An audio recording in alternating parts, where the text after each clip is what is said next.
नमस्कार मित्रांनो. आज आपण प्लॅनिंग म्हणजे नियोजन या विषयाचा या टॉपिकचा दुसरा पार्ट बघूया. ओके. बार्टीचा हा उपक्रम खूप चांगला उपक्रम आहे. यामध्ये आपण GS4 म्हणजे जनरल स्टडीज 4 या MPSC मेन्सच्या पेपरचा इकॉनॉमिक्सचा पार्ट बघतोय. ओके. तर ही लेक्चर सिरीज सगळा सिलेबस कव्हर करणारी आहे. आजपर्यंत जवळजवळ अर्धा सिलेबस आपल्याला झालेला आहे आणि पुढं पण जेवढा सिलेबस MPSCच्या मेन्स GS4 मध्ये असेल तो सिलेबस कव्हर केला जाईल. ओके. तर तुम्ही ह्या उपक्रमाचा उपयोग करून घ्या. तुमच्या मित्रमैत्रिणींना ह्या उपक्रमाबद्दल सांगा आणि तुम्ही बार्टीच्या चॅनलला सबस्क्राईब करा, शेअर करा, लाईक करा आणि जास्तीत जास्त लोकांपर्यंत ह्या लेक्चर सिरीजची माहिती पसरवा. ओके. दुसरी गोष्ट म्हणजे बऱ्याचदा मी चॅट बॉक्समध्ये मला वाचायला मिळते की आवाज येत नाही वगैरे वगैरे असे कंप्लेंट्स येतात. तर मित्रांनो, कसं आहे की जेव्हा आम्ही युट्यूबचे नंतर व्हिडिओ बघतो तेव्हा आम्हाला कळते की आवाज चांगला येतोय. ओके. तर कदाचित तुम्हाला हेडसेटचा वापर करावा लागेल. कदाचित हेडसेट नसल्यामुळे तो आवाज येत नसेल किंवा क्लिअर येत नसेल. तर आम्ही नंतर जेव्हा युट्यूबचे व्हिडिओ बघतो तेव्हा आम्हाला कळते की आवाजामध्ये असा काही प्रॉब्लेम नव्हता. कुठं आवाज कमी जास्त असा झाला नाही. कदाचित तुमच्याकडे रेंज कमी असेल किंवा तुम्हाला हेडसेटची गरज असेल. तर असं असेल तर तेवढ्या टेक्निकल गोष्टी तुम्ही मॅनेज करा. आमच्याकडून एकदा दोनदा कदाचित एकदा स्क्रीन ब्लर झाली असेल, थोडंसं जे लिहितोय ते कदाचित दिसलं नसेल, पण ते क्वचितच झालेलं आहे. एकदा किंवा दोनदा झाला असेल. Otherwise it has been very smooth from our end. आमच्या साईडने खूप स्मूथ चालले ते आणि त्यामुळे जर तुम्हाला आवाजाचा प्रॉब्लेम असेल तर हेडसेटचा वापर करा. हेडसेट एका स्टुडंटने तर सांगितले की हेडसेट काढल्यानंतर तो आवाज चांगला येत होता. कदाचित तो टेक्निकल इश्यू तुमच्या साईडने असेल तर तो तुम्ही सॉल्व्ह करून घ्या. ओके. पण आमच्या साईडने सगळं स्मूथ सुरू आहे. ओके. आवाज वगैरे कुठेही कमी जास्त नव्हता. ओके. तर सुरू करूया आपण नियोजन म्हणजे प्लॅनिंग ह्या टॉपिकचा दुसरा भाग. ओके. आणि कालपर्यंत ओके आपण 5व्या नियोजनाबद्दल बोललो, योजनेबद्दल बोललो, 5व्या पंचवार्षिक योजनेबद्दल बोललो. ओके. आणि नंतर आपण फक्त एक विषय बघितले. 20 कलमी कार्यक्रमामध्ये कोणकोणते विषय होते. 20 कलमी कार्यक्रमामध्ये 20 विषय होते. ओके. त्यामुळे त्याला 20 कलमी कार्यक्रम म्हणलेला आहे.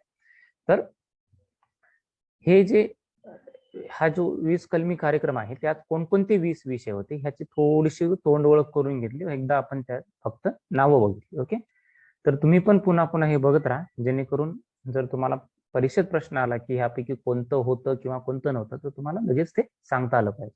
ओके.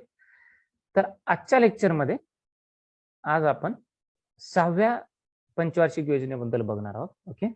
सुरुवात आपण 6व्यापासून करूया, पण ती योजना बघूया आपण ज्याला रोलिंग प्लॅन म्हणलं. रोलिंग प्लॅन हा शब्द का होता? कारण त्याच्यात एक कंटिन्युटी होती. कंटिन्युटी म्हणजे निरंतरता होती, कुठं खंड नव्हता. म्हणून 78 ते 83 जे जनता गव्हर्नमेंटने, जनता सरकारने बनवलं होतं त्याला आपण रोलिंग प्लॅन असं नाव दिलं होतं. पहिलं आपण रोलिंग प्लॅन बघूया, मग आपण खरा ऑफिशियल जो प्लॅन होता, खरी जी ऑफिशियल 6वी पंचवार्षिक योजना होती त्याबद्दल बघूया.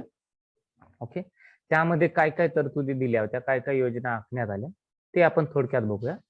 आणि त्यानंतर एक महत्वाची योजना, त्याचं नाव आहे IRDP, integrated rural development programme, म्हणजे एकात्मिक ग्रामीण विकास कार्यक्रम. ओके. ह्या कार्यक्रमाविषयी थोडंसं बघायचं, कारण हे 6व्या पंचवार्षिक योजनेचा सगळ्यात मोठा कार्यक्रम होता. ओके. ही सगळ्यात मोठी योजना होती. त्याबद्दल थोडंसं बघितल्यानंतर, त्याची उद्दिष्टे बघितल्यानंतर आपल्याला 7व्या योजनेबद्दल थोडंसं जाणून घ्यायचंय. 7व्या योजनेबद्दल जाणून घेतल्यानंतर 2 वार्षिक योजना. ओके. 7व्या योजनेनंतर काय झालं ते आपण नंतर बघूया, जेणेकरून या 2 वार्षिक योजनेची गरज पडली. म्हणजे आजपर्यंत आपण जवळजवळ 3 आणि 1 4 आणि 2 6 ह्या 6वी वार्षिक योजना सुरू आहे. ओके. इतर पंचवार्षिक योजना होत्या, पण जवळजवळ 6 काय झाल्या, वार्षिक योजना झाल्या आपल्या. ओके. आणि नंतर आपण 8व्या योजनेबद्दल, 8व्या पंचवार्षिक योजनेबद्दल बघू. ओके. तर हे झाल्यानंतर आजचं आपण टॉपिक मग पुढे जाऊया आपण. ओके. पुढे जाऊया. तर सुरुवात करूया रोलिंग प्लॅन पासून okay let us go for the 6th plan, 6व्या पंचवार्षिक योजनेबद्दल जाणून घेऊया. सुरुवातीला आपण तो प्लॅन बघूया जो प्लॅन कंटिन्युटी मेंटेन करण्यासाठी, निरंतरता, योजनेमध्ये काय निरंतरता मेंटेन करण्यासाठी झाला होता. ओके, आणि त्याला आपण रोलिंग प्लॅन असं नाव देतो. रोलिंग म्हणजे ते चालतंय, म्हणजे असं सुरू आहे असं. ओके, रोल करतंय म्हणजे त्याच्यात खंड पडला नाही, त्याच्यात काय खंड पडला नाही, त्यामुळे रोलिंग प्लॅन असा शब्द अर्थतज्ञ किंवा एक्सपर्ट लोक वापरतात ऑफिशियल डॉक्युमेंट्स मध्ये. ओके, जेवढं कार्यालयीन जी दस्तावेज आहेत ओके त्याच्यामध्ये हा शब्द तुम्हाला भेटणार नाही, ही गोष्ट पहिलंच क्लिअर करा. Okay, so let us start with the rolling plan. Okay, rolling plan नेमका काय? तर 6वी पंचवार्षिक योजना तशी तर होणार होती 80 ते 85. ओके, ते जवळजवळ ठरलं होतं, पण काही कारणास्तव आपण कारण अगोदरच्या लेक्चरमध्ये बघितले. तर इंदिरा गांधींनी आणीबाणीची घोषणा केली होती, त्यानंतर जनता सरकार आलं होतं. जनता सरकारने काय केलं, लगेचच तो प्लॅन, त्या प्लॅन मध्ये तो प्लॅन कॅन्सल केला जो सुरू होता. ओके, 1 वर्ष अगोदरच कॅन्सल केला, 78ला तो संपवला, आणि त्यानंतर 78 ते 83 ह्या 5 वर्षासाठी काय केलं, 6वी पंचवार्षिक योजना, त्यांनी 6व्या पंचवार्षिक योजनेची घोषणा केली. काय झालं, 6व्या पंचवार्षिक योजनेची घोषणा करण्यात आली. तर ह्या घोषणेमध्ये, आता ह्याला रोलिंग प्लॅन काय म्हणलं ते आपण नंतर बघूया, कारण ह्या खरी मग ह्यानंतर काय झालं, जनता गव्हर्नमेंट पडलं, 1980ला पुन्हा दुसरी सरकार आली, आणि त्यानंतर त्यांनी त्यांच्यामध्ये खरी जी 6वी पंचवार्षिक योजना होती ते लॉन्च करण्यात आली. आणि त्यामुळं अगोदर जी पंचवार्षिक योजना जनता सरकारने म्हणलं होतं की ही पंचवार्षिक योजना आहे, तर त्याला त्यांनी रोलिंग प्लॅन असं नाव दिलं.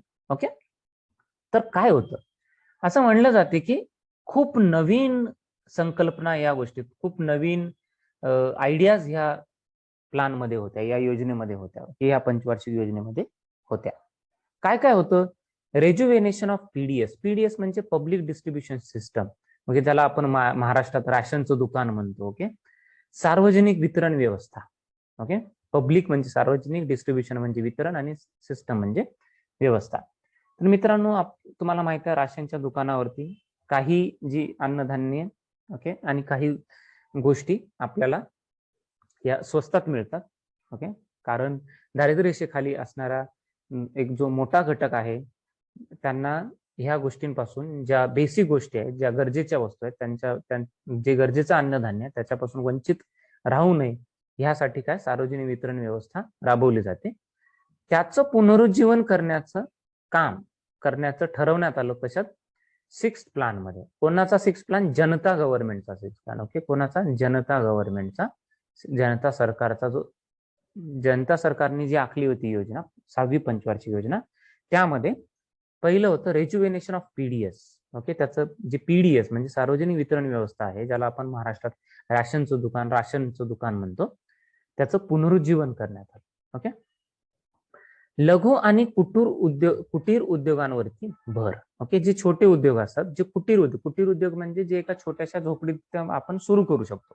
ओके, असे जे उद्योग आहेत त्या उद्योगांवरती भर देण्यात आला.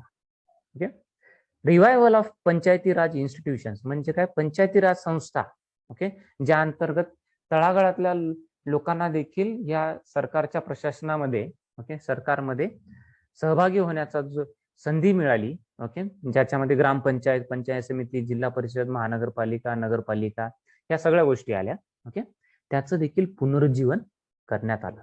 Okay, emphasis on agriculture and rural development, शेती आणि ग्रामीण विकासावरती या योजनेमध्ये भर देण्यात आला.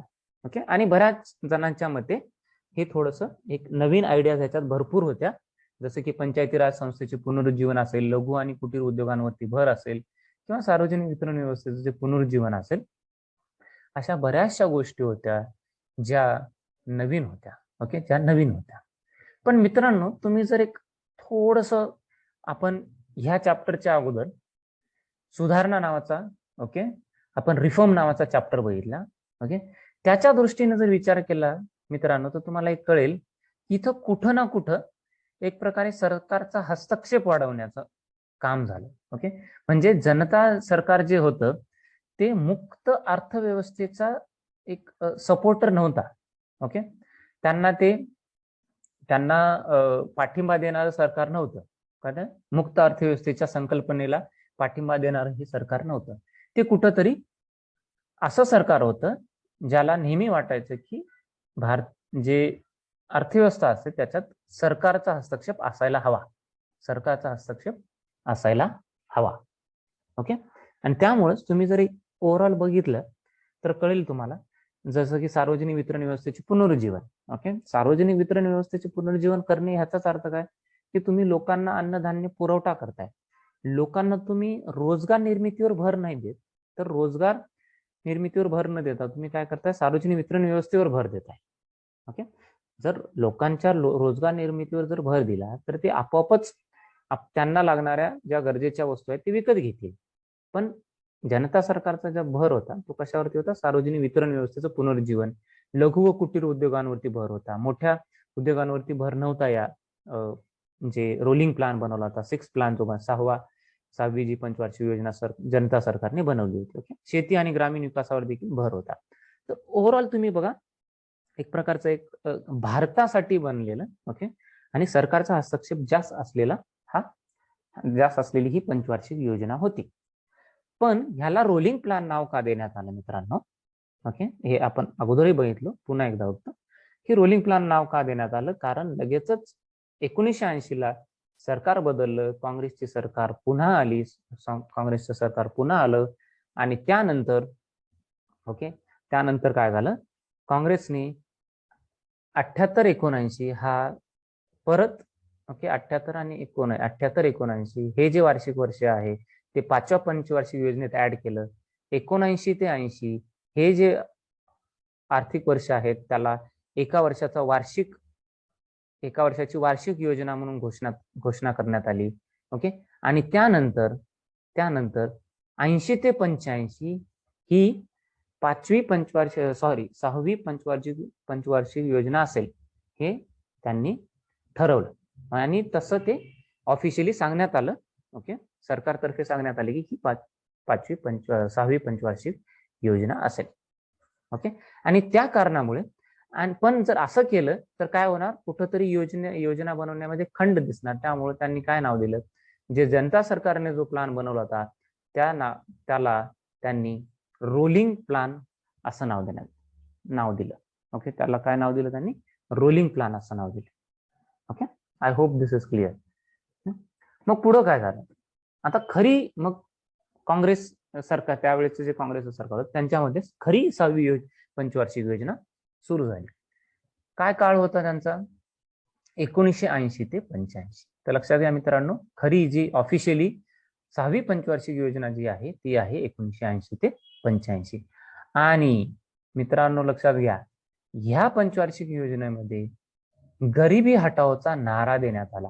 ह्या अगोदर देखील आपण बघितलं होतं की गरिबी हटाओ म्हणजे elevate poverty and self Reliance, म्हणजे गरिबी हटाओ आणि स्वावलंबन, ह्या गोष्टी नमूद केल्या होत्या. ओके, 5व्या पंचवार्षिक योजने देखील यांनी नमूद केल्या होत्या. ओके, त्याचा उल्लेख केला होता. पण असा नारा म्हणून, ओके, एक घोषवाक्य, असं घोषवाक्य नाही म्हणता येईल त्याला, एक कॅम्पेनिंग म्हणून गरिबी हटाओ ही योजना 6व्या पंचवार्षिक योजनेतच राबवण्यात आली. लक्षात घ्या मित्रांनो. ओके, नंतर 6व्या पंचवार्षिक योजनेमध्ये अजून काय गोष्टी होत्या, आर्थिक आणि सामाजिक पायाभूत सुविधा. ओके, तर देशासाठी जेवढ्या आर्थिक आणि सामाजिक पायाभूत सुविधांची गरज असते त्या सुविधांवरती भर देण्यात आला. त्या सुविधांवरती काय देण्यात आला, भर देण्यात आला. ओके, क्षेत्रीय असंतुलन कमी करण्यावर भर देण्यात आला. ओके, क्षेत्रीय असंतुलन म्हणजे कदाचित एकाच क्षेत्राची प्रगती ही जास्त होत असेल आणि दुसऱ्या क्षेत्राची प्रगती कदाचित कमी होत असेल, तर जर हे असंतुलन असेल की एकाच क्षेत्राची जास्त प्रगती, क्षेत्र म्हणजे तर भौगोलिक क्षेत्र आहे. लक्षात घ्या मित्रांनो, काल पण मागच्या लेक्चरमध्ये पण मी म्हणलो तो रिजनल ह्या शब्दाचा अर्थ होतो भौगोलिक क्षेत्र. ओके, भौगोलिक क्षेत्र. ओके, तर रिजनल डिस्पॅरिटी, पॅरिटी म्हणजे समानता, पार म्हणजे समान. ओके, समानता. डिस्पॅरिटी म्हणजे असमानता. डिस्पॅरिटी म्हणजे काय, असमानता. तर क्षेत्रीय असंतुलन कमी करण्यावर भर देण्यात आला 6व्या योजनेअंतर्गत. ओके. आणि 6व्याच योजनेअंतर्गत मित्रांनो एक वेगळ्या प्रकारचा दृष्टिकोन देण्यात आला. ओके. त्याला म्हणतो target group approach. Okay. Target group approach म्हणजे 6व्या योजनेमध्ये काय करण्यात आलं की जेव्हा ही जी योजना बनवण्यात आली, ओके, बनवण्यात आली, तेव्हा आता योजनेची अंमलबजावणी करायची असेल, योजनेची जर अंमलबजावणी करायची असेल तर साहजिक आहे की अंमलबजावणी चांगली होण्यासाठी काहीतरी एक आपल्याला त्याची अंमलबजावणी चांगली होण्यासाठी एक प्रशासन चांगलं तयार करणं गरजेचं असते, त्याचं शासन चांगलं होणं गरजेचं असते. ओके.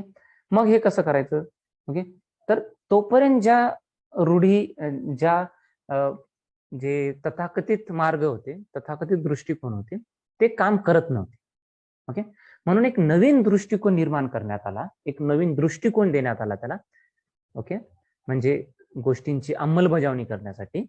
आणि त्या दृष्टिकोनाला नाव होतं टार्गेट ग्रुप अप्रोच. टार्गेट म्हणजे लक्ष्य, ग्रुप म्हणजे गट, दृष्टिकोन म्हणजे अप्रोच. ओके. टार्गेट ग्रुप अप्रोचचा अर्थ नेमका काय मित्रांनो ते जाणून घेऊया. आणि त्यानंतर टार्गेट ग्रुप अप्रोच म्हणजे लक्ष्य गट दृष्टिकोन ह्याचं सगळ्यात चांगलं उदाहरण म्हणजे आपला 20 कलमी कार्यक्रम. ओके. ह्याचं सगळ्यात चांगलं उदाहरण काय मित्रांनो? आपला 20 कलमी कार्यक्रम हे सगळ्यात चांगलं उदाहरण आहे टार्गेट ग्रुपचं. ओके.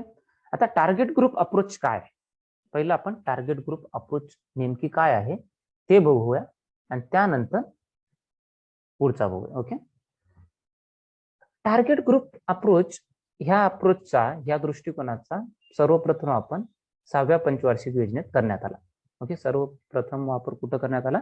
6व्या पंचवार्षिक योजनेत. नेमकं टार्गेट ग्रुप अप्रोच काय? Selecting a group of people where the problem lies. समजा एखादी समस्या असेल, समजा शेतीमाला, समजा खतांवरती, असंच मी एक काल्पनिक उदाहरण तयार करतोय तुम्हाला समजावून, खतांवरती दिले जाणारं अनुदान, सबसिडी अनुदान. समजा, ओके, असंच मी काल्पनिक उदाहरण तयार करतोय, लक्षात घ्या. समजा सरकारला जे शेतकऱ्यांना आपण खतावरती, सरकार जे खतावरती अनुदान देते, ओके, त्याच्यावरती काहीतरी एक धोरण बनवायचं. कोणतं धोरण बनवायचं आहे? की सगळ्याच शेतकऱ्यांना हे अनुदान न देता, ओके, सगळ्याच शेतकऱ्यांना हे अनुदान न देता, ज्या शेतकऱ्यांना ह्या अनुदानाची गरज आहे अशा शेतकऱ्यांना आपण अनुदान देऊया. ओके. हे त्यांचं लक्ष आहे समजा. ओके. हे काल्पनिक उदाहरण आहे, मी तुम्हाला फक्त समजण्यासाठी हे उदाहरण देतोय. तर काय आपला पॉइंट काय की शेतकऱ्यांना खतांवरती अनुदान दिलं जाते आणि सरकारच्या मते हे अनुदान ज्या शेतकऱ्यांना मिळालं पाहिजे, ओके, त्या शेतकऱ्यांपर्यंत पोहोचत नाही किंवा ज्या शेतकऱ्यांना त्याची गरज नसते त्या शेतकऱ्यांपर्यंत ते पोहोचते. मग टार्गेट ग्रुप अप्रोच मध्ये काय, आपण असा गट ओळखायचा, अशा लोकांचा एक गट ओळखायचा जिथं नेमकी समस्या आहे, ओके. कदाचित कोणते शेतकरी असतील ज्यांना ह्या अनुदानाची गरज नाही, कदाचित ते शेतकरी असतील ज्यांच्याकडे, ज्यांच्याकडे भरमसाठ शेती असेल, ओके, ते अल्पभूधारक नसतील, त्यांच्याकडे शेतीचं प्रमाण चांगलं असेल. तर मग काय करायचं, असा एक गट आपण पहिलं ओळखायचा. आयडेंटिफिकेशन, इंग्रजीमध्ये त्याला ओळखण्याला शब्द, ओळख म्हणजे रिकॉग्निशन नाही, आयडेंटिफिकेशन म्हणजे काय, त्याला शोधून काढायचं. असा गट कोणता आहे, नेमका प्रॉब्लेम इथं आहे. जसं डॉक्टर कसं करतात, तुम्हाला जर समजा ताप आला आणि डॉक्टरने जर साध्या गोळ्या दिल्या, ओके, जसं की ते समजा डॉक्टरकडे न जाता देखील तुम्ही ओव्हर द काउंटर, ओके, काउंटरवर मिळणाऱ्या गोळ्या घेतल्या, ओके, कोणकोणत्या, क्रोसिन नावाची गोळी एखादी घेतली, ओके, इतर कोणती गोळी घेतली आणि त्या गोळीने जर तुमचा ताप कमी झाला नाही तर तुम्ही काय करता, डॉक्टरकडे जाता. मग डॉक्टरला सांगता की मी अशा गोळ्या घेतल्या होत्या, स्वतःच घेतल्या होत्या विदाउट प्रिस्क्रिप्शन, आणि तेव्हा देखील, त्याच्यानंतर देखील माझा ताप काही कमी झाला नाही. मग डॉक्टर काय करते, जर ह्या गोळ्याने ताप कमी झाला नसेल, ओके, भलेही तुम्ही स्वतःहून घेतल्या असेल, तर डॉक्टर विचार करते की नेमका नेमकी समस्या कुठे आहे. ओके, मग तुम्हाला डॉक्टर काही प्रश्न विचारेल, मग तुम्ही म्हणाल, डॉक्टर विचारेल की तुम्हाला ताप कधी येतो. ओके, मग तुम्ही म्हणाल सर सकाळी येतो, संध्याकाळी जातो, पुन्हा दुसऱ्या दिवशी सकाळी येतो, संध्याकाळी जातो. म्हणजे हे तापीचं येणं जाणं चढ उतार हा सुरूच आहे. मग डॉक्टर थोडा विचार करतो की कदाचित मलेरियाची शिकायत असेल, कदाचित टायफॉइडची शिकायत असेल, काहीतरी असेल. मग डॉक्टर काय करतो, डॉक्टर तुम्हाला काहीतरी टेस्ट करायला लावतो, काहीतरी टेस्ट. ओके, कदाचित रक्त चेक करायला लावत असेल. ओके, ब्लड टेस्ट, सीबीसी ज्याला म्हणतो, कम्प्लीट ब्लड काउंट वगैरे. तर डॉक्टर इथं काय करतो मित्रांनो, डॉक्टर नेमकं समस्या कुठे आहे हे ओळखण्याचा प्रयत्न करतो. The doctor whom you approach is trying to identify the problem. Okay, ते नेमकं प्रॉब्लेम कुठं आहे, ओके, ते शोधण्याचा प्रयत्न करतो. नेमकी अशीच अप्रोच, ओके, अशी जवळजवळ अशीच अप्रोच काय 6व्या पंचवार्षिक योजनेमध्ये सरकारने केली. ओके, सरकारने असाच दृष्टिकोन राबवला आणि त्याला म्हणतो आपण टार्गेट ग्रुप अप्रोच, म्हणजे लक्ष्यगट दृष्टिकोन. काय करण्यात आलं की नेमका प्रॉब्लेम कुठं आहे असा लोकांचा गट शोधायचा. ओके, प्रॉब्लेम लो इन्कम ग्रुपमध्ये आहे का, ज्यांचं उत्पन्न कमी आहे अशा लोकांच्या गटांमध्ये आहे का, मध्यम इन्कम ज्यांचं उत्पन्न मध्यम स्वरूपाचं अशा लोकांमध्ये आहे का, ग्रामीण भागात आहे का, शहरी भागात आहे, ओके, का आदिवासी भागात आहे, हे पहिलं जाणून घेण्याचा सरकारने प्रयत्न केला. ओके, तर सरकारचं हे दृष्टिकोन म्हणजे ही अप्रोच होती. दृष्टिकोन म्हणजे काय, ह्या तुम्ही दृष्टीने बघाल त्याच्याकडे नेहमी. जेव्हा जेव्हा तुम्हाला नवीन समस्याला सामोरे जावं लागेल, ओके, तेव्हा तुम्ही त्या समस्येकडे ह्या दृष्टीने बघाल की नेमकी समस्या, नेमका प्रॉब्लेम कुठं आहे. ओके, कोणत्या गटाला हा प्रॉब्लेम आहे हे तुम्ही पहिलं गटाची ओळख करणार.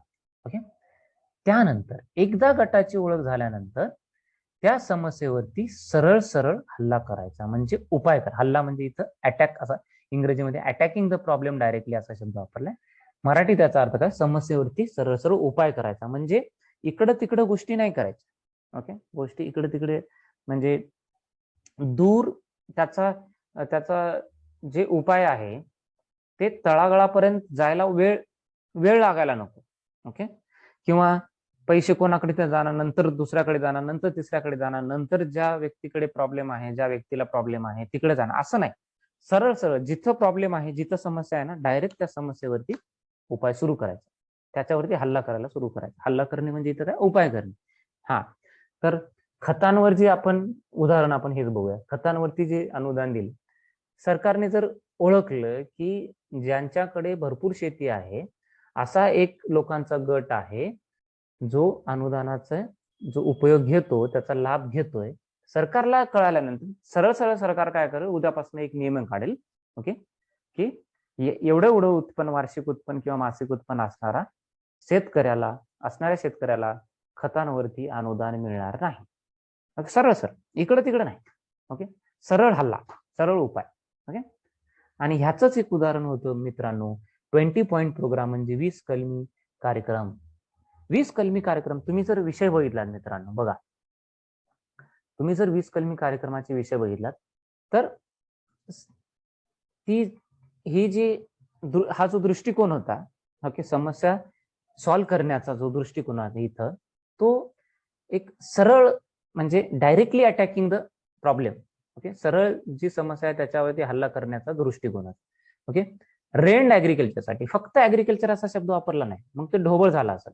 रेंड ऍग्रिकल्चर अशी शेती जी पाण्यावर अवलंबून आहे. कशाच्या, मान्सूनच्या पाण्यावरती. Irrigation, better use of irrigation water, सिंचनासाठी जे पाणी वापरलं जाते त्याचा वापर चांगल्या प्रकारे झाला पाहिजे. ओके, हार्वेस्ट म्हणजे जे कापणी झाल्यानंतर जे उत्पन्न होते, ओके, जे उत्पादन होते, ओके, तर ते वाढलं पाहिजे. तर तुम्ही ह्यामध्ये बघितलं सरळ सरळ बघा, लँड रिफॉर्म्स, भूमी कायद्यांबद्दल, ओके, जमिनीच्या कायद्यांबद्दल काय झालं पाहिजे, जमिनीच्या कायद्यांमध्ये सुधारणा झाल्या पाहिजे आणि त्याची अंमलबजावणी झाली पाहिजे. ओके, तर इथं तुम्हाला असं इकडलं तिकडलं बोलू नका, सरळ जी समस्या आहे ती बोला, असं काहीतरी अप्रोच आहे. ओके, आणि 20 point program here friends please remember, 20 point program म्हणजे 20 कलमी कार्यक्रम हा कशाचं उदाहरण होतं, टार्गेट ग्रुप अप्रोचचं. ओके, टार्गेट ग्रुप अप्रोच म्हणजे सरळ सरळ काय, लक्ष्यगट दृष्टिकोन, म्हणजे जिथं समस्या आहे सरळ सरळ त्यालाच तुम्ही त्या समस्येवरती सरळ सरळ बोट ठेवा आणि त्याच समस्येवरती उपाय सुचवा. इकडं तिकडं पळू नका, जाऊ नका, असं. ओके. तर जे 20 कलमी कार्यक्रमाचे विषय होते मित्रांनो, ते असेच निवडण्यात आले. ओके, ते असेच निवडण्यात आले. तर त्याला म्हणतो 6वी पंचवार्षिक योजनेतला जो एक वेगळा दृष्टिकोन होता. वेगळा काय होतं याच्यात मित्रांनो? ह्याच्यात वेगळं काय होतं, तर पूर्वी काय व्हायचं, एक मोठ्या एक समजा शेतीवरती भर असं काहीतरी वाक्प्रचाराचा वापर व्हायचा, किंवा असे विषय हात शेतीवरती भर म्हणजे नेमकं कशावरती भर देणार? ओके, अल्पभूधारक शेतकऱ्यांवरती भर देणार का तुम्ही? ओके, ज्यांच्याकडे जास्त शेती आहे त्यांच्यावर भर देणार, ज्यांना अनुदान मिळते अशा शेतकऱ्यांवर भर देणार का, ज्यांच्याकडे सिंचन व्यवस्था चांगली आहे अशा शेतकऱ्यांवर भर देणार का, ज्यांच्याकडे कोरडवाहू जमीन आहे अशा शेतकऱ्यांकडे भर देणार? तर हे सरळ सरळ करायची जी गोष्ट आहे, सरळ सरळ जिथं समस्या आहे तिथंच हल्ला करण्याची जे दृष्टिकोन आहे तो कधी आणण्यात आला? 6व्या पंचवार्षिक योजनेत आणण्यात आला. ओके, तर हा पॉइंट खूप महत्वाचा आहे आपल्यासाठी आणि तुम्हाला हे जमलं पाहिजे. ओके, ह्याबद्दल माहिती असणं गरजेचं आहे. ओके, मग 6व्या पंचवार्षिक योजनेमध्ये टार्गेट ग्रुप अप्रोच म्हणजे लक्ष्य गट दृष्टिकोनातूनच एक योजना राबवण्यात आली मित्रांनो. ओके, एक योजना राबवण्यात आली. त्या योजनेचं नाव होतं एकात्मिक ग्रामीण विकास कार्यक्रम. ओके, म्हणजे काय? इंटिग्रेटेड. एकात्मिक म्हणजे इंटिग्रेटेड, एकत्र होणे. ग्रामीण म्हणजे रुरल, विकास म्हणजे डेव्हलपमेंट आणि प्रोग्राम म्हणजे कार्यक्रम. नेमकं काय होतंय ह्याच्याबद्दल आपण थोडं जाणून घेऊया. शॉर्ट मध्ये त्याला IRDP म्हणतात. ओके, ह्याची सुरुवात 1978 ला झाली, पण अंमलबजावणी, ओके, जी खरी अंमलबजावणी आहे ती 1980 ला झाली. ओके, 2 वर्षानंतर. तर लक्षात घ्या, लॉन्च्ड इन 1978. लॉन्च म्हणजे एक छोट्या प्रमाणात कदाचित सुरुवात केली असेल, पण खरी अंमलबजावणी ओके कधीपासून कधी झाली? अंमलबजावणीची सुरुवात कधी झाली? 1980 पासून. ओके, अंमलबजावणीची सुरुवात कधी झाली? 1980 पासून. आता तुम्ही म्हणाल सर, लॉन्च आणि इम्प्लिमेंटेशन म्हणजे सुरुवात आणि अंमलबजावणीमध्ये काय फरक आहे? तुम्हाला काल्पनिक उदाहरण देतो. ओके, समजा मला एक वित्तीय क्षेत्रामध्ये, समजा आता तुम्ही असं कल्पना करा की मोबाईलने आपल्याला इकडून तिकडे पैसे ट्रान्सफर करता येत नाही. ओके, मला जर समजा तुम्हाला पैसे ट्रान्सफर करायचे असेल, तुम्हाला तुमच्या मित्रांना पैसे ट्रान्सफर करायचे असेल, तर हे मोबाईलने होत नाही, अशा आपण काळात राहतो असं तुम्ही कल्पना करा. ओके, तर सरकारने विचार केला. सरकार मग विचार करायला लागते की समजा आपण मोबाईलने पैसे ट्रान्सफर करायला लागलो तर किती चांगलं होईल, कारण लोकांकडे तर मोबाईल भरपूर झालेत पण त्याच्यातनं पैसे ट्रान्सफर होत नाही. मग सरकार काय करते? एका कोणत्या तरी योजनेची सुरुवात करते, XYZ योजनेची सुरुवात करते. ओके, आणि ती योजना कदाचित आपल्या जे बार्टीचे विद्यार्थी आहेत तेवढ्यांपुरती पहिल्यांदा लागू करते, तेवढ्यांपुरतीच. ओके, लॉन्च करते. हा, चला आता ही योजना बार्टीच्या विद्यार्थ्यांपुरती आपण ठेवूया. मग तिथून फीडबॅक घेतल्यानंतर खरी अंमलबजावणी त्याच्या मोठ्या प्रमाणात नंतर सुरू होते. त्यामुळे असे 2 शब्द आहेत, लॉन्च आणि इम्प्लिमेंटेड. ओके, 78 मध्ये सुरुवात झाली, कदाचित छोट्या प्रमाणात झाली असेल. त्यानंतर 80 मध्ये काय झालं? त्याची खरी अंमलबजावणी करण्यात आली. ओके, सगळ्यात महत्वाचं मित्रांनो लक्षात घ्या, ही केंद्र सरकारची 100% अनुदान देणारी योजना नव्हती. ओके, ही योजना ओके, आणि ह्याबद्दल आपण माहिती अगोदरच्या लेक्चरमध्ये घेतली आणि त्यामुळेच मी अगोदर ते कव्हर केलं होतं. तुमच्या सिलेबसमध्ये ऍक्च्युली ते नंतर होतं. ओके, ही योजना मित्रांनो CSS म्हणजे सेंट्रली स्पॉन्सर्ड स्कीम म्हणजे केंद्र सरकार पुरस्कृत योजना होती. काय? केंद्र सरकार पुरस्कृत म्हणजे supported. Okay, centrally supported scheme. Okay, म्हणजे काय? तर राज्य सरकार आणि केंद्र सरकार ह्या दोघांचा जो योगदान असेल, निधीचं योगदान असेल, जे पैसे देणार ह्या योजनेसाठी जे पैशाची गरज असेल, ओके, ही योजना राबवण्यासाठी ज्या पैशाची गरज असेल, त्या पैशामध्ये जर 100 रुपयाची गरज असेल मित्रांनो, तर राज्य सरकार किती देणार? 50 रुपये. आणि केंद्र सरकार देखील 50 रुपये देणार. ओके, आणि लक्षात घ्या, अशा प्रकारच्या स्कीम कशामध्ये येतात मित्रांनो? सेंट्रली स्पॉन्सर्ड स्कीम म्हणजे केंद्र सरकार पुरस्कृत योजना. केंद्र सरकार 100% अशा योजनांना निधी देत नाही. ओके, तर काय करते केंद्र सरकार? अशा योजनांची सुरुवात करते. ओके, अशा योजनांची सुरुवात करते आणि ह्या योजनेचा जो निधी असतो केंद्र सरकार आणि राज्य सरकार एकत्रितपणे ओके दोघं मिळून ओके ठरवतात की कोण किती कंट्रीब्यूट करेल, कोण किती कंट्रीब्यूट करेल. आणि त्यानुसार लक्षात घ्या, आपल्या नंतर फायनान्स कमिशन नावाच्या एका गोष्टीबद्दल आपल्याला बोलायचंच आहे. खूप महत्वाचा आयोग असतो फायनान्स कमिशन, वित्त आयोग ज्याला म्हणतो आपण. मग ह्यानुसार जर सरकारने ठरवलं की अशी अशी योजना आहे आणि ती CSS आहे, CSS चा अर्थ काय मित्रांनो? Centrally sponsored scheme. Okay, centrally sponsored scheme. जर सरकारने ठरवलं की हे सेंट्रली स्पॉन्सर्ड स्कीम आहे म्हणजे काय? ही केंद्र सरकार पुरस्कृत योजना आहे, ज्यामध्ये केंद्र सरकार आपली हिस्सेदारी 50% ठेवेल. निधी देण्याची जी हिस्सेदारी 50%ची ठेवेल, राज्य सरकारला 50% स्वतःचे भरावे लागतील आणि 100 रुपये असे 100 रुपये करून गोळा करून IRDPचा खर्च करावा लागेल. ओके, आणि हे मग नंतर जेव्हा सरकार अशा योजना लॉन्च करते, सुरुवात करते, राबवते, तेव्हा फायनान्स कमिशन म्हणजे वित्त आयोग आपोआप काय करायला लागते? अशा योजनांसाठी वेगळी तरतूद करायला आणि राज्य सरकारला त्यानुसार पैसे देखील मिळतात. कारण शेवटी कराची विभागणी करण्याचं काम कोणाकडे असते मित्रांनो? लक्षात घ्या, कराची विभागणी करायचं काम हे वित्त आयोगाकडे असते, ज्या आयोगाबद्दल आपल्याला नंतर डिटेलमध्ये बघायचं आहे. ओके, नंतर आपण त्या आयोगाबद्दल डिटेलमध्ये बघणार आहोत. ओके, तर मित्रांनो IRDP integrated rural development programme म्हणजे एकात्मिक ग्रामीण विकास कार्यक्रम. ओके, ही योजना CSS होती. CSS म्हणजे सेंट्रली स्पॉन्सर्ड स्कीम, केंद्र सरकार पुरस्कृत योजना होती. केंद्र सरकार 100% ह्या योजनेचा खर्च करायचा नाही. ओके, केंद्र सरकार काय करणार? 50% भरणार आणि राज्य सरकार त्याच्यामध्ये 50% निधी देणार, असं ते चालायचं.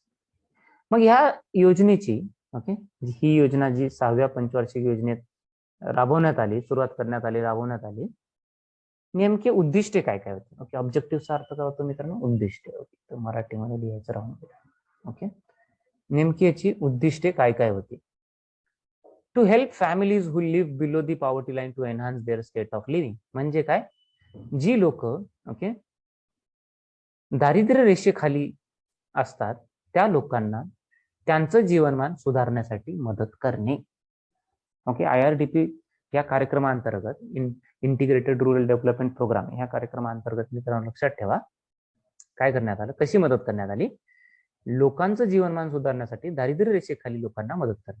ओके, तर जी लोक दारिद्र्य रेषेखाली आहेत ओके ज्यांना एक जी किमान गरजा आहेत त्या देखील पूर्ण करता येत नाही, ते कॅलरीच्या रूपात असो किंवा पैशाच्या रूपात असो, अशा लोकांना काय करण्यात येईल? अशा लोकांचं जीवनमान सुधारण्यासाठी सरकार काय करेल? मदत करेल. आणि मदत करताना तो दृष्टिकोन काय असेल मित्रांनो? ते काम करण्याची पद्धत कोणती असेल? टार्गेट ग्रुप्स, ज्याबद्दल आपण इथं वाचलो. ओके, इथं आपण आत्ताच त्याचा अभ्यास केला. Target group approach. Target group approach म्हणजे काय?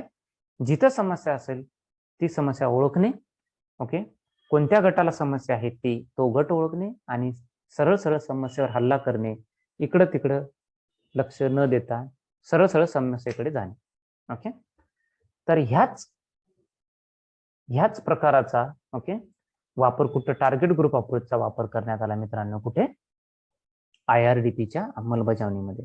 Okay, so by providing productive assets and inputs to its target groups. तर मित्रांनो टार्गेट ग्रुप कोणता होता? आपण आता टार्गेट ग्रुप ठरवला. समस्या काय आहे? समस्या आहे लोकांचं जीवनमान हे चांगलं नाही. ओके, लोक हे दारिद्र्य रेषेखाली, हे समस्या आहे. ओके, कोणती लोक? जी दारिद्र्य रेषेखाली लोक आहेत ती. समस्या काय? जीवनमान सुधारण्याची गरज आहे, त्यांचं जीवनमान चांगलं नाही, त्यांना कदाचित एक किमान गरजा त्यांच्या जे आहेत ते पूर्ण करण्याचं देखील उत्पन्नाचं साधन नाही त्यांच्याकडे. ही समस्या झाली. गट कोणता आहे? दारिद्र्य रेषेखाली असणारा जो वर्ग आहे तो आहे. म्हणजे समस्या बघितली, गट बघितला, त्यांची ओळख झाली आपल्याला. आता काय करायचं? डायरेक्ट टार्गेट ग्रुप अप्रोचने काय करायचं? त्याच्यावरती कामाला लागायचं. कसं कामाला लागायचं? IRDPच्या अंतर्गत काय झालं मित्रांनो? लक्ष्य गटाला उत्पादक माल पुरवणे. हा, by providing productive assets and inputs to its target group. तर जे दारिद्र्य रेषेखाली लोक होते त्यांचं जीवनमान सुधारण्यासाठी मदत करण्यात आली. पण कशी मदत करण्यात आली IRDP योजनेअंतर्गत मित्रांनो? तर लक्ष्य गटाला उत्पादक मालमत्ता पुरवणे. उत्पादक मालमत्ता म्हणजे असे असेट्स, ओके, असं भांडवल त्यांना द्यायचं ज्याच्यातनं त्यांना जास्त उत्पन्न मिळवता येईल. ओके, प्रोडक्टिव्ह, ज्याच्यातनं आणखी काहीतरी बनवता येईल. ओके, ज्याच्यातनं आणखी काहीतरी रोजगार सुरू करता येईल किंवा इतर गोष्टी सुरू करता येतील, असं काहीतरी त्यांना द्यायचं. प्रोडक्टिव्ह असेट्स, मालमत्ता, उत्पादक मालमत्ता पुरवणे. ओके, एक मिनिट. हा मित्रांनो, तर हे जे लक्ष्य गट जे जो पर्स्पेक्टिव्ह होता, दृष्टिकोन होता, तो नेमका काय होता? तर तो एखादी योजना राबवताना आपण कसं त्याच्याकडे जायचं, त्याच्याकडे कसं बघायचं, समस्येचं समाधान कसं करायचं. ओके, हे एक प्रकारचं काय होतं? दृष्टिकोन होता. त्या दृष्टिकोनाचा वापर कुठं करण्यात आला? IRDPच्या, ओके, एक जी ही योजना आहे, ओके, ही जी योजना आहे एकात्मिक ग्रामीण विकास कार्यक्रम, ह्या योजनेसाठी त्याचा वापर करण्यात आला. तर आपण गट ओळखला. कोणता गट आहे? दारिद्र्य रेषेखाली असणारी लोक आहेत. नेमकी समस्या काय? त्यांचे जीवनमान सुधारण्याची गरज आहे. त्यांना किमान गरजा देखील पूर्ण करण्या एवढं उत्पन्न त्यांच्याकडे नाही. मग काय करता येईल त्यांच्यासाठी? तर त्यांच्यासाठी आपण काय करू? अशी मालमत्ता त्यांना देऊ ज्याच्यातनं त्यांना जास्त उत्पन्न घेता येईल, ज्याच्यातनं ते स्वयंरोजगार त्यांना काहीतरी करता येईल. Okay, financial assistance to these families in the form of government subsidies as well as loans or credits from financial institutions. हा, तर अशा गटांना काय करायचं? अनुदान द्यायचं. कशाचं अनुदान? अशा लोकांना वित्तीय मदत करायची. काय करायची? वित्तीय मदत. लक्षात घ्या, वित्तीय मदत करायची. कशाद्वारे करायची मित्रांनो? अशा लोकांना वित्तीय मदत करायची. अनुदान आणि कर्जरूपी मदत म्हणजे एकतर त्यांना कर्ज द्यायचं, ओके, जेणेकरून त्या कर्जाचा वापर करून ते काय करतील? उत्पादक जे मालमत्ता असेल ज्याच्यातनं त्यांना जास्त उत्पादन घेता येईल अशी मालमत्ता ती विकत घेऊ शकतील. ओके, किंवा अनुदान द्यायचं म्हणजे अशी मालमत्ता एकतर कर्जाच्या रूपात विकत घ्यायचं, म्हणजे कर्ज काढून घ्यायचं. सरकार त्यांना, तुम्हाला समजा तुम्ही जर ह्याचे लाभार्थी असाल, ओके, तुम्ही जर लाभार्थी गटामध्ये येत असाल तर सरकार तुम्हाला एकतर कर्ज देईल किंवा तुम्ही जी वस्तू घ्याल ज्याच्यातनं तुम्हाला उत्पन्न निर्माण करायचं आहे, ओके, उत्पन्न घ्यायचं आहे, त्या वस्तूसाठी सरकार काय करेल? अनुदान देईल. सरकार काय करेल? अनुदान देईल. म्हणजे मदत कशाच्या स्वरूपात असेल? एकतर अनुदानाच्या स्वरूपात असेल मित्रांनो, किंवा अनुदानाच्या स्वरूपात असेल किंवा कर्जाच्या स्वरूपात असेल. ओके, तर लक्षात घ्या. इथे एक दोन शब्द आलेत. ओके, जेव्हा मी हे नोट्स काढत होतो तेव्हा मला लक्षात आलं की कदाचित तुमच्यापैकी काही जणांना ह्या शब्दांमध्ये कन्फ्युजन होण्याची शक्यता आहे आणि चांगल्या लोकांना शक्यता आहे. लोन आणि क्रेडिट. ओके, ह्या शब्दाचा अर्थ काय? दोघांचा अर्थ तुम्ही कर्ज म्हणून घेऊ शकता, पण लोन काय असते? लोन आहे ना एक एकट्ठा ज्याला आपण म्हणतो, म्हणजे एकाच म्हणजे एकाच बारीमध्ये, ओके, काय देतात? पैसे तुम्हाला दिले जातात. म्हणजे जसं की तुम्ही बँकांकडे गेलात, तुम्हाला कर्जाची गरज आहे, लोनची गरज आहे, ओके, आणि तुम्ही समजा घरासाठी गृह कर्ज काढलं तुम्ही किंवा गाडीसाठी काढलं, वाहन कर्ज काढलं, तर त्याचे जे पैसे येतात तुमच्या अकाउंटमध्ये एकदाच येतात सरळ. म्हणजे तुम्ही जर समजा कार विकत घेण्यासाठी 3,00,000 रुपयाचं कर्ज काढलं, तुम्ही जर कार विकत घेण्यासाठी 3,00,000 रुपयाचं कर्ज काढलं तर ती जे पैसे येतात तुमच्या अकाउंटमध्ये सरळ 3,00,000 रुपये ती बँक टाकून देणार. ओके, तर याचा अर्थ काय? लोन, त्याला म्हणतात कर्ज. क्रेडिटचा अर्थ काय होतो? क्रेडिटचा अर्थ म्हणजे एक रोख जे व्यवहार असतात त्याच्या विरोधात होतो. रोख व्यवहार म्हणजे जे कॅशने होतात लगेच, त्याच्या विरुद्ध म्हणजे असे व्यवहार जे तुम्ही थोडं पुढे ढकलू शकता. क्रेडिटचा अर्थ इथं काय होतो मित्रांनो? कर्ज म्हणजे काय म्हणलं मी तुम्हाला? 3 लाखाचं लोन काढलं, 3,00,000 रुपये तुमच्या अकाउंटमध्ये आले. क्रेडिट म्हणजे तुमच्या अकाउंटमध्ये सरळ 3,00,000 रुपये येणार नाहीत. ओके, तुम्ही काय करू शकता? एकतर सरळ 3,00,000 रुपये येऊ शकतील किंवा थोडे पैसे तुमच्या अकाउंटमध्ये येतील. ओके, किंवा तुमच्या अकाउंटमध्ये काहीच पैसे येणार नाही, जेव्हा तुम्हाला पैशाची मागणी कराल तेव्हा तुम्ही ते पैसे काढू टाका, ते तुमच्या अकाउंटमध्ये पैसे येतील. ओके, तर हे क्रेडिट कार्ड सारखं आहे. तुम्हाला जर असं लक्षात राहत नसेल ना, तसं लक्षात ठेवा. क्रेडिट कार्ड आणि कर्जामध्ये काय फरक असते? क्रेडिट कार्ड तुमच्या गरजेनुसार तुम्ही काय करता, तुमच्या अकाउंटमध्ये असे 50, समजा क्रेडिट कार्डची लिमिट 50,000 रुपये, तर तुमच्या अकाउंटमध्ये असे 50,000 येऊन बँक असे 50,000 टाकून ठेवत नाही.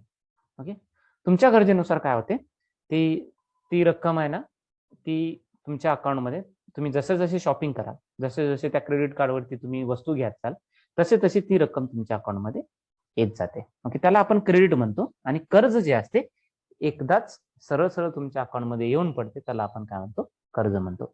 तर लक्षात ठेवा, हे सांगण्याचं काय माझा उद्देश काय आहे? माझा उद्देश एवढाच आहे की जे IRDP मध्ये जी मदत करण्यात आली सरकारतर्फे, ती कशी करण्यात आली? एकतर अनुदान देण्यात आलं, म्हणजे सबसिडी. ओके, सबसिडीचा अर्थ नेमका काय होतो मित्रांनो?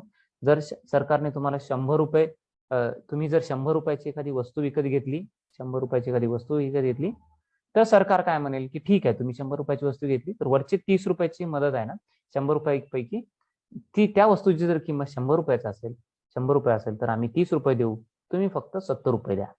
70-30 म्हणजे 30 सरकारचं अनुदान असेल, 70 तुमचे स्वतःचे पैसे असतील, त्याला अनुदान म्हणतात. कर्ज म्हणजे काय? सरळ सरळ तुम्ही वित्तीय बँकांकडे जा, वित्तीय संस्थांकडे जा. वित्तीय संस्था काय म्हणतील, हा IRDPच्या अंतर्गत तुम्ही लाभार्थी होऊ शकता, तर तुम्हाला आम्ही कर्ज देऊ, त्याला कर्ज म्हणतात. ओके, क्रेडिट म्हणजे काय? हा, तुम्हाला आम्ही क्रेडिट देऊ, याचा अर्थ काय? तुमच्या गरजेनुसार ते तुम्हाला पैसे मिळत जातील, एकदाच तुमच्या अकाउंटमध्ये कर्जाच्या स्वरूपात येऊन ते पैसे पडत नाहीत असं. तर सरकारने सगळ्याच प्रकारे त्यांना मदत करायची. मग जे दारिद्र्यरेषेखाली जे लोक होते, ज्यांना त्यांचं जीवनमान सुधारण्यासाठी उत्पादक मालमत्तेची गरज होती, त्या सगळ्या लोकांना सरकारने, ओके, सगळ्यांना नाही, ओके, म्हणजे काही किती जणांपर्यंत पोहोचू शकलं सरकार, हे हा मुद्दा दुसरा आहे. ओके, हे दुसरा विषय होईल आपला. तर आपल्याला फक्त त्या योजनेच्या दृष्टिकोनातून बघायचं आहे. तर काय केलं सरकारने? तर त्यांना जर उत्पादक मालमत्ता घ्यायची असेल, विकत घ्यायची असेल, तर त्यांच्यासाठी एकतर अनुदान मिळेल किंवा कर्जरूपी मदत मिळेल, क्रेडिट मिळेल. क्रेडिटला पण तुम्ही कर्जच म्हणू शकता, एक प्रकारे कर्जच असेल, त्याच्यावरती तरी व्याज तुम्हाला द्यावाच लागतो. ओके, तर अशा प्रकारे सरकारने मदत करायचे प्रयत्न केला. कशाच्या अंतर्गत? IRDPच्या अंतर्गत. आणि ही मदत प्रत्येक क्षेत्रासाठी, लक्षात घ्या, प्राथमिक, द्वितीय, तृतीय जे क्षेत्र असतात, okay, primary sector, secondary sector, tertiary sector, हे सगळेच सेक्टरमध्ये, हे सगळ्याच क्षेत्रांमधनं, ओके, प्राथमिक, द्वितीय, तृतीय, ह्या सगळ्याच क्षेत्रांमध्ये ही मदत झाली. ओके, म्हणजे तुम्हाला जर शेतीमध्ये समजा IRDPच्या अंतर्गत, ओके, ह्या कार्यक्रमाच्या अंतर्गत तुम्हाला शेतीमध्ये काहीतरी एक मशीन विकत घ्यायची असेल, तरी देखील तुम्हाला सरकार मदत करेल, कारण ते प्राथमिक क्षेत्र आहे. ओके, तो प्राथमिक क्षेत्र आहे, प्रायमरी सेक्टर आहे. ओके, जर तुम्हाला एखादी समजा प्लास्टिकच्या बॉटल बनवण्यासाठी छोटीशी मशीन लागत असेल, त्यासाठी देखील सरकार मदत करणार. आणि हे कुठं आलं? मॅन्युफॅक्चरिंग मध्ये, सेकंडरी सेक्टर आहे. ओके, द्वितीय क्षेत्र आहे.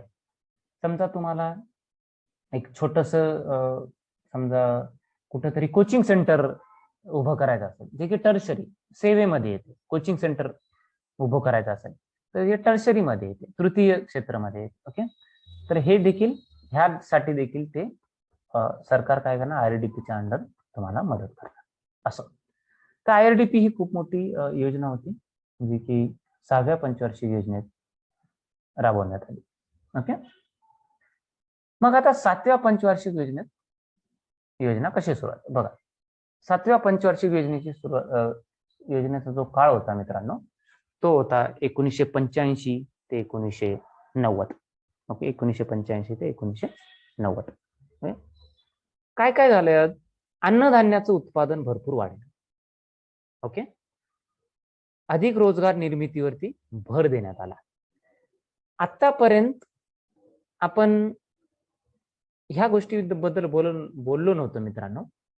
प्रोडक्टिव्हिटीवरती भर देण्यात आला. आतापर्यंत ज्या गोष्टी बोललो, जसं की 6व्या पंचवार्षिक योजनेची जर ह्या गोष्टी बघा वाचल्या तुम्ही, ओके, समजा ह्या गोष्टींचा अभ्यास केला. हा समजा कोणत्या गोष्टीचं उदाहरण देऊ तुम्हाला, जिचं उत्पादनाबद्दल हार्वेस्ट जिथं होतं. ओके, हा इथं 20 कलमी कार्यक्रमामध्ये, ओके 20 कलमी कार्यक्रमामध्ये आपण बघितलं होतं बिगर हार्वेस्ट, म्हणजे कापणी झाल्यानंतर जो माल येईल, ओके त्याच्याबद्दल आपण बोललो होतो 20 कलमी कार्यक्रमात. तो एक विषय होता, ओके तो एक मुद्दा होता. आता इथं जेव्हा आपण बोलतो तेव्हा आपण उत्पादनाविषयी बोलतो. उत्पादन म्हणजे समजा तुमच्याकडे शेती असेल आणि जनरली त्याचं युनिट आहे ना हे हेक्टर म्हणून घेतात, हेक्टर. ओके, इंग्लिशमध्ये हेक्टर. हेक्टर म्हणजे काय, 100 मीटर गुणिले 100 मीटर.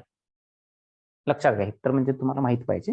ओके, आणि एकर हे हेक्टर पेक्षा छोटा असतो. ओके, 100 गुणिले 100 म्हणजे एक हेक्टर असते. 100 गुणिले 100 म्हणजे एक हेक्टर असते.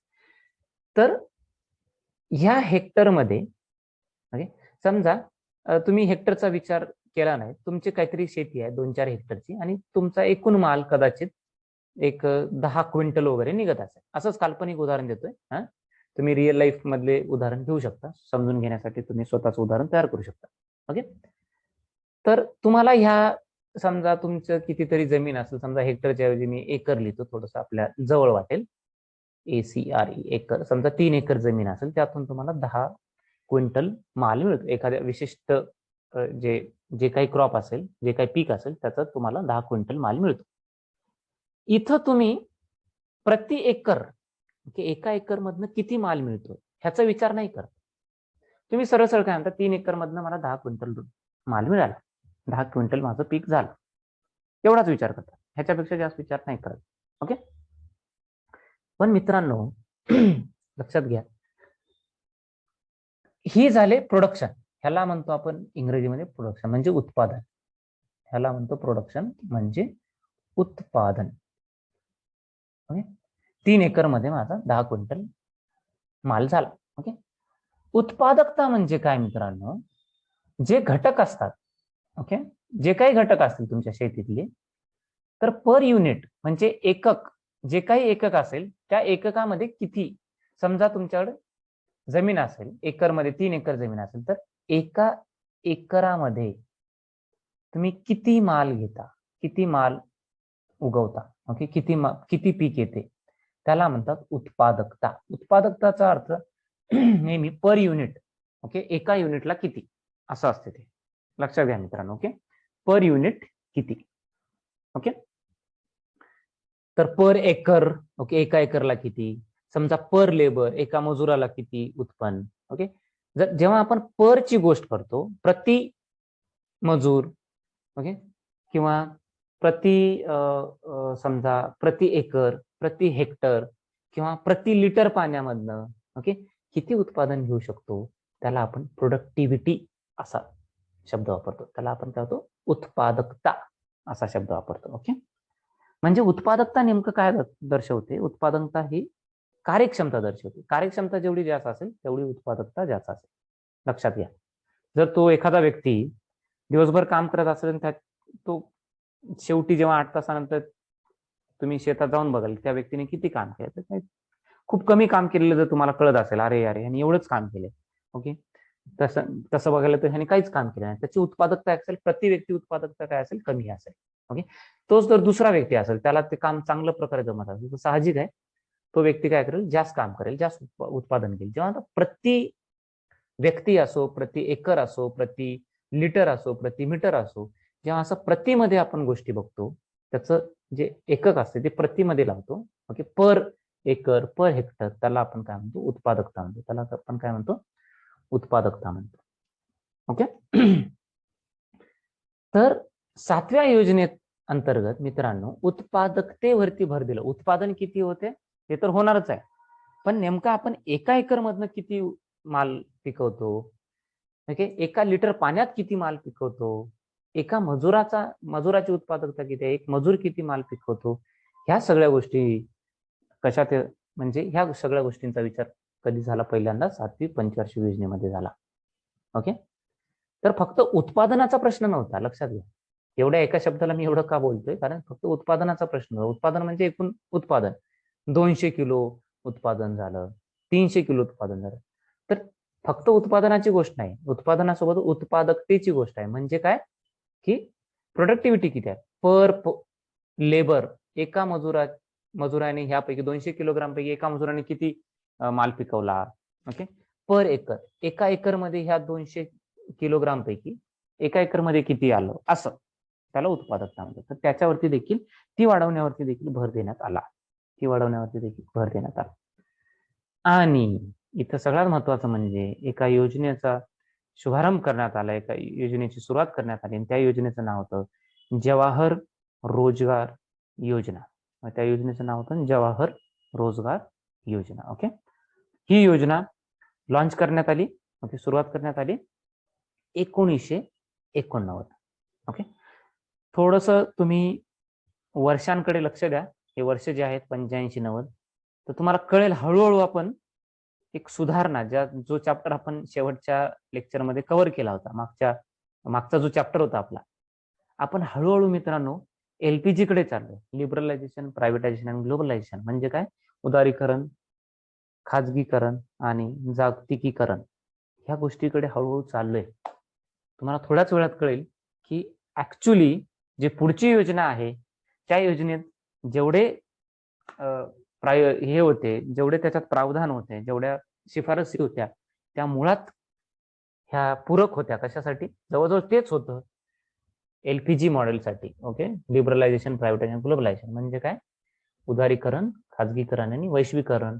ह्या तिन्ही गोष्टींची सुरुवातीसाठी जे वातावरण निर्मिती होती मित्रांनो, लक्षात घ्या, 7व्या पंचवार्षिक योजना आणि 8व्या पंचवार्षिक योजना ह्या योजनेअंतर्गतच हे झालं.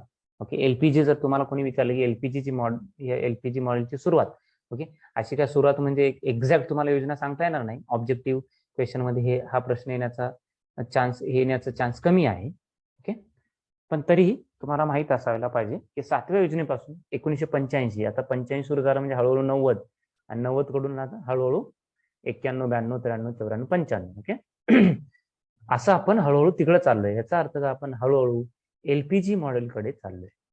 हळूहळू काय चाललंय, एलपीजी मॉडेलकडे. पण मित्रांनो, आतापर्यंत तुम्हाला एकही अशी शिफारस, ओके, एकही असा उद्दिष्ट दिसलं नाही जिथं अर्थव्यवस्थेला मुक्त करण्याचा प्रयत्न करण्यात आला. ओके, इतके आपण आज आपण 7वी योजना बघतोय. म्हणजे आजपर्यंत 7 बघितल्या. ओके, थोड्या वेळानंतर 7वी संपेल, 8वी आपण योजना बघू. पण आतापर्यंत तुम्हाला मुक्त अर्थव्यवस्थेसाठी, आपल्या अर्थव्यवस्थेचं जागतिकीकरण करण्यासाठी, इथल्या उद्योगांचं जागतिकीकरण करण्यासाठी एकही योजना असं बोललेलं आपण आतापर्यंत बघितलं नाही. त्यामुळेच इथून पुढं आपण हळूहळू तिकडे जाणार आहोत, हे बोललो. ओके, तर 7व्या पंचवार्षिक योजने 1985 ते 90 या काळात राबवण्यात आली ही पंचवार्षिक योजना. अन्नधान्य उत्पादन यावर भर देण्यात आला. अधिक रोजगार निर्मितीवर भर देण्यात आला. उत्पादकतेवरती सगळ्यात महत्वाचं हे आहे, प्रोडक्टिव्हिटीवरती भर देण्यात आला. एक योजना लॉन्च करण्यात आली, त्या योजनेचं नाव होतं जवाहर रोजगार योजना 1989 आणि सगळ्यात महत्वाचं मित्रांनो, ह्या योजनेअंतर्गत पगारी रोजगार निर्मितीवरती भर होता. वेज अनएम्प्लॉयमेंट मित्रांनो कसं असते, ओके, एक प्रकार असतात, बऱ्याच गोष्टींचे आहे ना प्रकार असतात. काही रोजगार निर्मिती ही वेज एम्प्लॉयमेंट असू शकते, म्हणजे पगारी रोजगार निर्मिती असू शकते. कदाचित दुसरे रोजगार निर्मिती ही पगारी नसेल. ओके, म्हणजे काय, रोजगार निर्मिती होते पण तिथं कदाचित तुम्हाला म्हणजे सरकार मदत करते, पण कशासाठी करते, कदाचित उद्योग टाकायला. मग तिथं तुम्हाला पगार मिळतो का, नाही मिळत. तुम्हाला तिथं पगार नाही मिळत. ओके, तर पगारी जे रोजगार असतात तिथं तुम्हाला रोजगार जो मिळतोय त्याच्यातनं पगार मिळते. म्हणजे सरकारच तुम्हाला काय करते, असा रोजगार देतो जिथून तुम्हाला पगार मिळते. पगार म्हणजे वेज. ओके, ओके, सॅलरी आणि वेज मध्ये जनरली तुम्ही शब्द 2 ऐकले असेल, सॅलरी आणि वेजेस. ओके, आणि तुम्ही थोडंसं असं ऐकण्यात आलं असेल, यामध्ये फरक आहे. ओके मित्रांनो, अर्थशास्त्राच्या दृष्टीने सॅलरी आणि वेजेस मध्ये फरक नसतो, तर आपण पगारच म्हणतो. सॅलरी वेजेस काय आहेत, तर ही किंमत आहे कशाची, तर मजुराची किंमत असते. इकॉनॉमिक्स मध्ये सॅलरी वेजेस, की जनरली तुमच्या डोक्यात ही संकल्पना असेल कदाचित, की सॅलरीज कोणाला दिली जातात, जे ब्लू कॉलर असतात, म्हणजे जे शारीरिक काम करत नाही, जे थोडंसं बौद्धिक काम करतात, ऑफिसमध्ये बसून असतात, त्यांना दर महिन्याला पगार होत असेल वगैरे वगैरे अशा. ओके, असं काही नाही. वेज आणि सॅलरी हे अर्थशास्त्रामध्ये आपण एकच समजतो, लक्षात. ओके. तर या योजनेअंतर्गत काय झालं मित्रांनो, रोजगार योजनेअंतर्गत मित्रांनो वेज एम्प्लॉयमेंट म्हणजे असा रोजगार देण्यात आला ज्याच्यातनं तुम्हाला पगार मिळेल, म्हणजे तिथं काम केल्यानंतर तुम्हाला त्याचा मोबदला मिळेल पगारीच्या रूपात. पगार म्हणजे वेजेस, पगार म्हणजे काय, वेज, मजुरी. ओके, तुम्ही मजुरी म्हणू शकता, पण मी पगार हा शब्द का वापरला, कारण इकॉनॉमिक्स मध्ये पगार आणि मजुरी ह्यामध्ये आपण फरक करत नाही. शेवटी आपण काय म्हणतो, ती किंमत आहे कशासाठी. तुम्ही जर स्वतःची मजुरी विकली, आपलं मजूर, लेबर ज्याला म्हणतो, आपल्या शहरात जे लेबर काम असतं ते जर दुसऱ्याने विकलं, लेबर म्हणजे फक्त इथं असं समजू नका की तुम्ही शारीरिक काम करता, बौद्धिक काम पण हे लेबर मध्येच येते. ओके, तर तुम्हाला जो पैसा मिळतो त्यालाच आपण पगार किंवा मजुरी म्हणतो. ओके, तर जवाहर रोजगार योजनेअंतर्गत जे रोजगार होते ते पगारी रोजगार होते किंवा मजुरी रोजगार होते. म्हणजे काय, त्याच्यातनं तुम्हाला वेजेस मिळायचे, मजुरी मिळायची. ओके, तुम्ही म्हणाल सर मग इतर ज्या योजना असतात अशाच योजना असतात ज्याच्यातनं आपल्याला पगार मिळत नाही. कदाचित अशी योजना असेल, जसं की आयआरडीपी मध्ये होतं का की पगार मिळेल तुम्हाला, नाही. आयआरडीपी काय करते, दारिद्र्य रेषेखालील जे लोक आहेत त्यांची त्यांना ओळखणार, पहिल्यांदा आयडेंटिफिकेशन करणार, त्यांना मग अनुदान, कर्ज, क्रेडिट ह्या रूपात मदत करणार. कशासाठी, उत्पादक जिथं जे मालमत्ता असते त्याच्यातनं आपण नवीन गोष्टी बनवू शकतो, हे विकत घेण्यासाठी मदत होती. तिथं तुम्हाला पगारी रोजगार नव्हता तो. आयआरडीपी ही पगारी रोजगार संकल्पना नव्हती किंवा योजना नव्हती. पण जवाहर रोजगार योजना मित्रांनो लक्षात घ्या, ही पगारी रोजगार योजना आहे, म्हणजे जिथं तुम्हाला मजुरी भेटायची. ओके, असं. And this was only for the rural poor. Okay, ग्रामीण भागातले जे गरीब लोक आहेत त्यांच्यासाठी ही योजना होती. तर मित्रांनो तुम्ही लक्षात घ्या, तुम्ही राज्यशास्त्रात, ओके, पॉलिटिकल सायन्स मध्ये वाचलं असेल, 73 आणि 74वी घटना दुरुस्ती, ज्या अंतर्गत पंचायत राज इन्स्टिट्यूशन म्हणजे पंचायती राज संस्था यांची निर्मिती झाली. ओके, निर्मिती झाली म्हणजे या पंचायती राज संस्था अगोदर आपल्याकडे नव्हत्या असं नव्हतं, पण त्यामध्ये इलेक्शन्स वगैरे, ओके, ते सगळ्याच राज्यात वेगवेगळ्या रूपात होत्या, त्याला नावं वेगवेगळी होती, त्यांची पद्धत वेगवेगळी होती. तर त्याला एका सूत्रामध्ये बांधण्याचं काम कोण केलं, 73 आणि 74 घटना दुरुस्तीने केले. ओके, ज्यामध्ये पंचायत समिती, ग्रामपंचायत, ओके, जिल्हा परिषद, नगर परिषद, नगरपालिका, महानगरपालिका, ओके, ह्या सगळ्या गोष्टींबद्दल जो उल्लेख आहे त्याच्यात आहे 73 आणि 74 घटना दुरुस्तीमध्ये. ओके, तर ह्याला एक मूर्त स्वरूप देण्यासाठी, ह्याला एक कायदेशीर स्वरूप देण्यासाठी ज्या घटना दुरुस्ती झाल्या 73 आणि 74 मित्रांनो, त्याचा पाया हा 7व्या योजनेमध्ये म्हणजे पाया रचला गेला. ओके, तुम्ही राज्यशास्त्रात ह्या 73 आणि 74 घटना दुरुस्तीबद्दल चांगलं वाचा, पण इथं पण तुम्हाला एक गोष्ट माहित पाहिजे की ह्याचा जो पाया आहे, ओके, ह्या घटना दुरुस्तीचा जो पाया आहे तो मुळात 85 ते 90 म्हणजे 7व्या पंचवार्षिक योजनेत रचण्यात आला. ओके, ही गोष्ट तुम्ही लक्षात ठेवा. अजून काय काय त्या योजनेअंतर्गत तरतुदी होत्या, आर्थिक. आता काय झालं, by the end of this plan, या योजनेच्या शेवट येईपर्यंत म्हणजे 90च्या जवळजवळ, ओके, काय झालं, आर्थिक असंतुलन झालं, म्हणजे जे संतुलन आहे सगळं बिघडून गेलं. कारण काय, ह्या ज्या योजना राबवल्या गेल्या त्याच्यासाठी जो लागणारा पैसा होता आणि इतर जे कारण होते, आणि ही कारण आपण डिटेलमध्ये शिकलो मित्रांनो, जेव्हा आपण सुधारणा नावाचा जो चॅप्टर बघत होतो त्यामध्ये मुळात आपण ती कारण डिटेलमध्ये बघितली. For your kind information, try to recall this things. थोडस आठवण करायचा प्रयत्न करा. ओके, थोडस ते आठवायचा प्रयत्न करा. ओके, की प्रतिकूल आंतरराष्ट्रीय ताळेबंद कधी झालं, म्हणजे BOP crisis, balance of payment crisis, जे आंतरराष्ट्रीय ताळेबंद जे संकट होतं ते कसं आलं. ओके, गल्फ वॉर झाला, तिथून आपण लोकांना रेस्क्यू करून आणलं भारतात, त्यावरती एक चित्रपट पण आहे एअरलिफ्ट नावाचा अक्षय कुमारचा. ओके, मग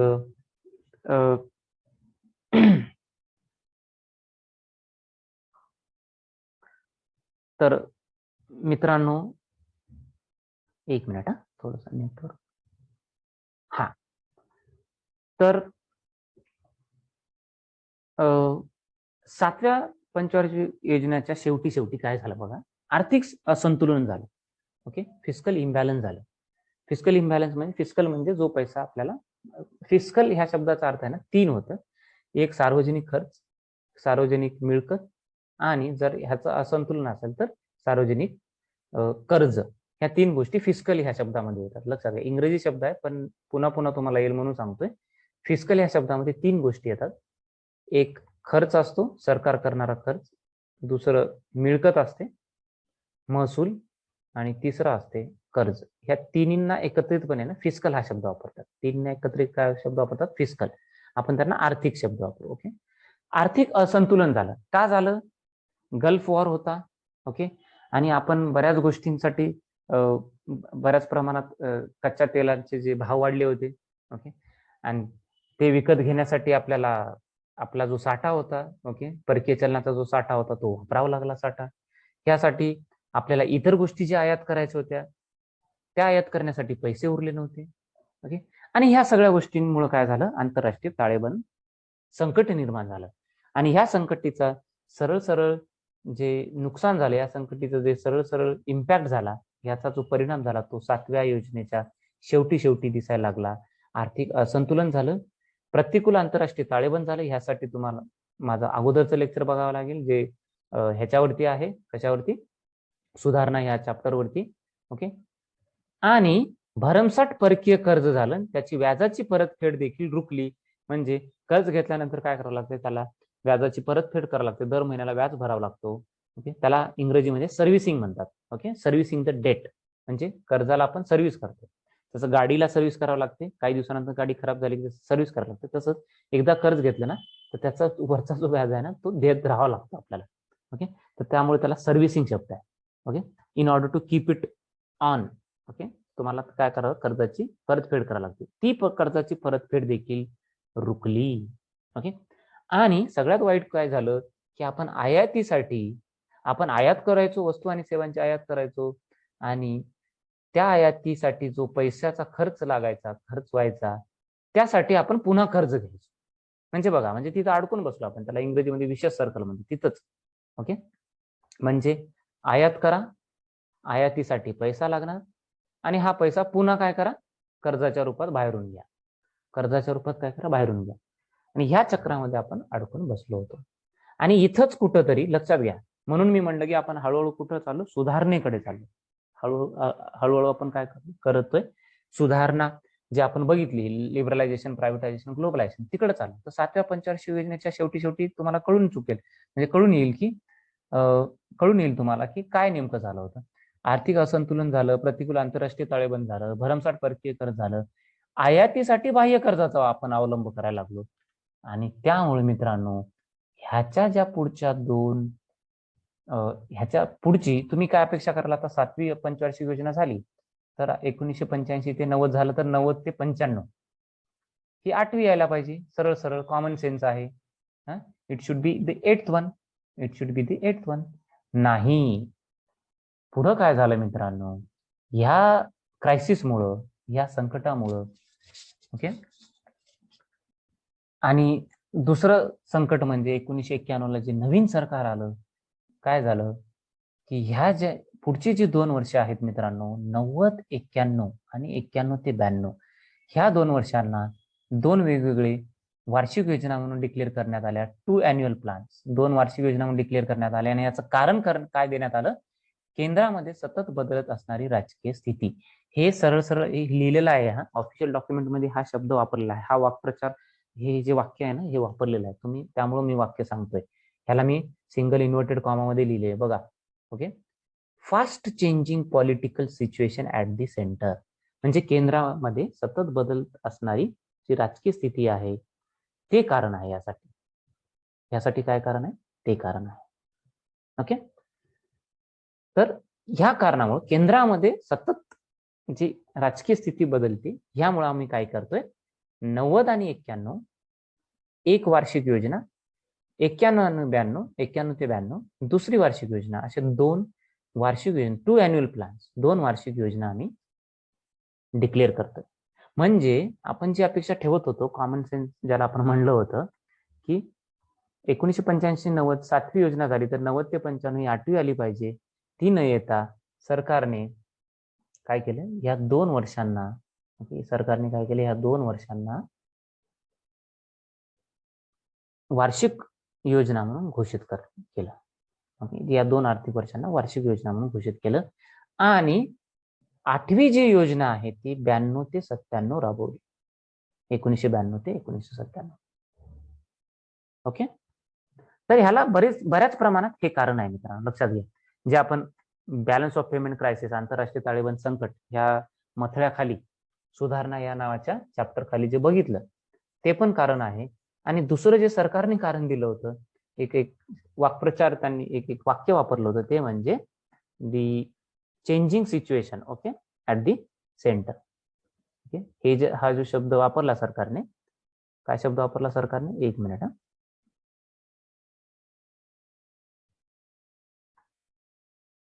हा, तर केंद्रामध्ये सतत बदलत असणारी राजकीय स्थिती, यामुळे आम्ही असं करतोय.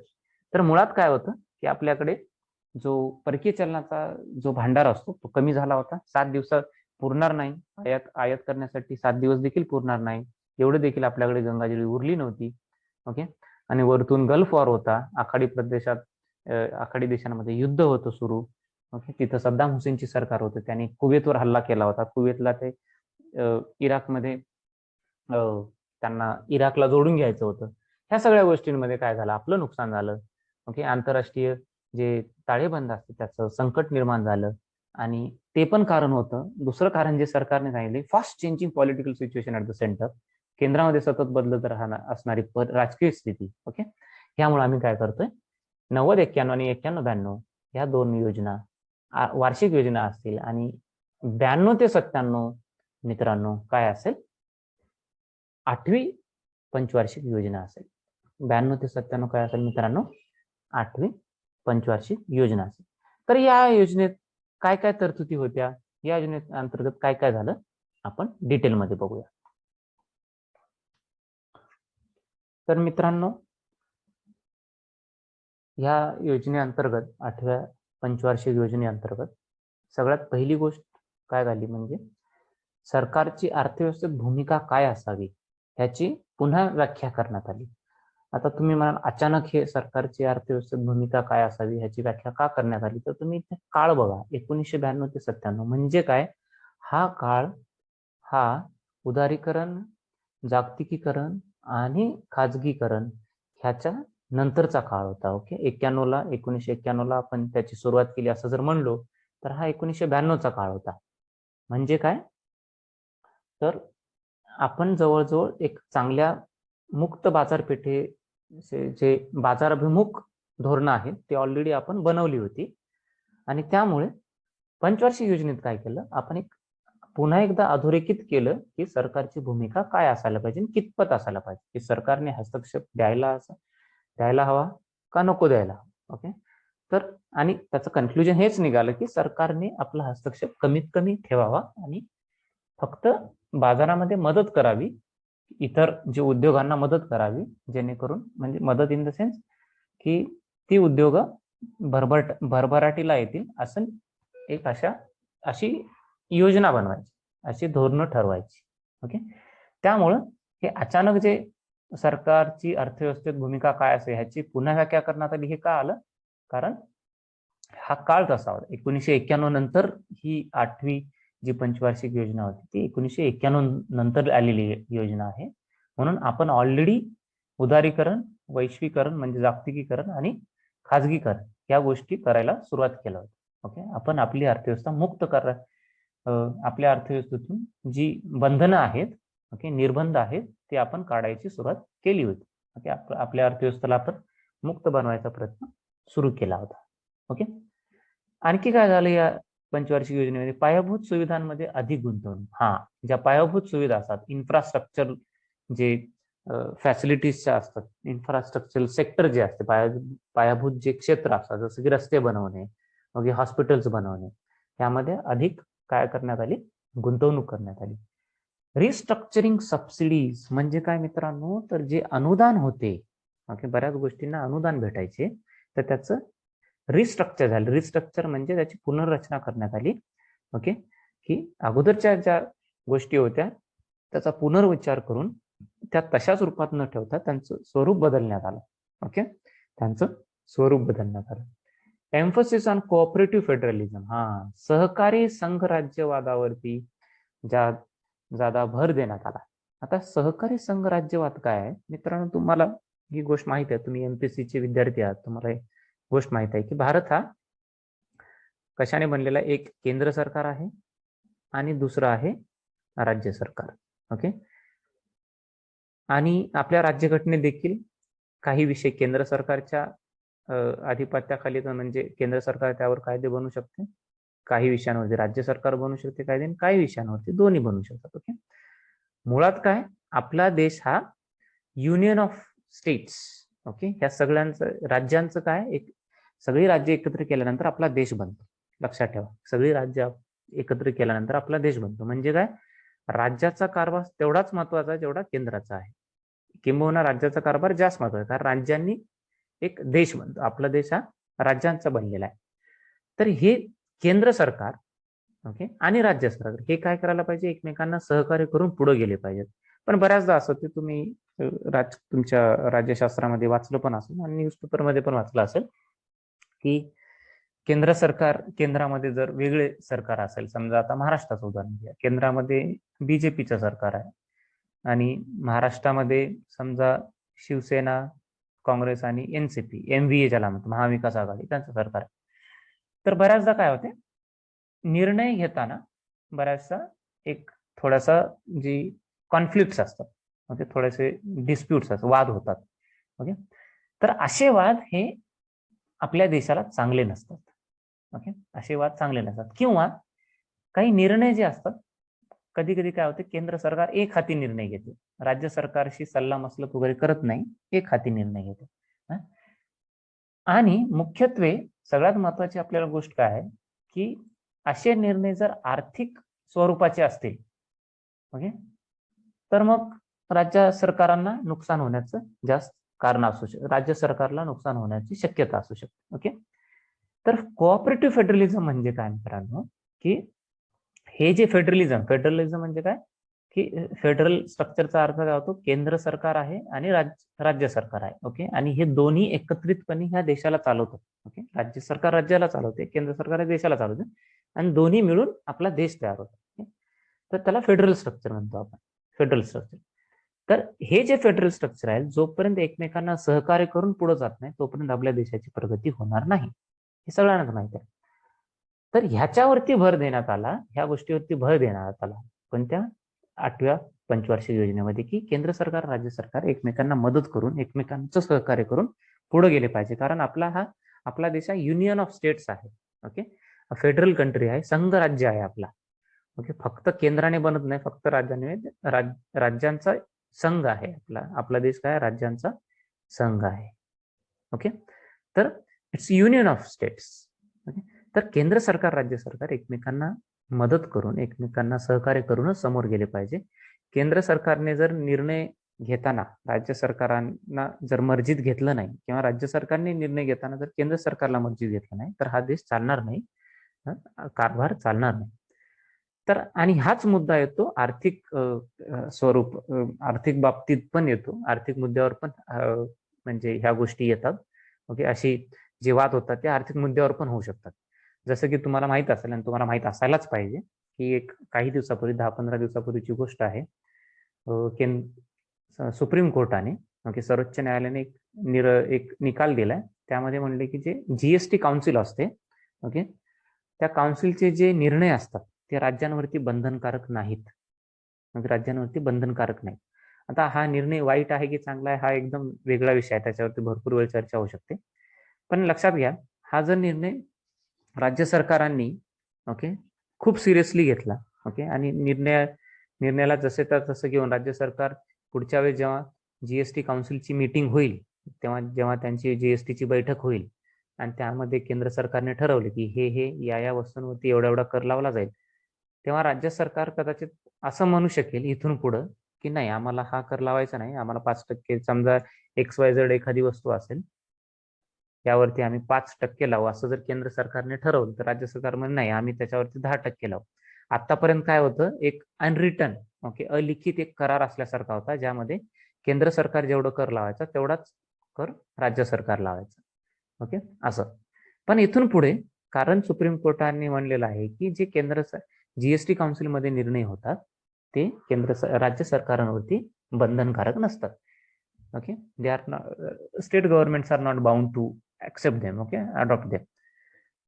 तर अशा गोष्टींमुळे काय होते, अशा गोष्टींमध्ये वाद वाढतात.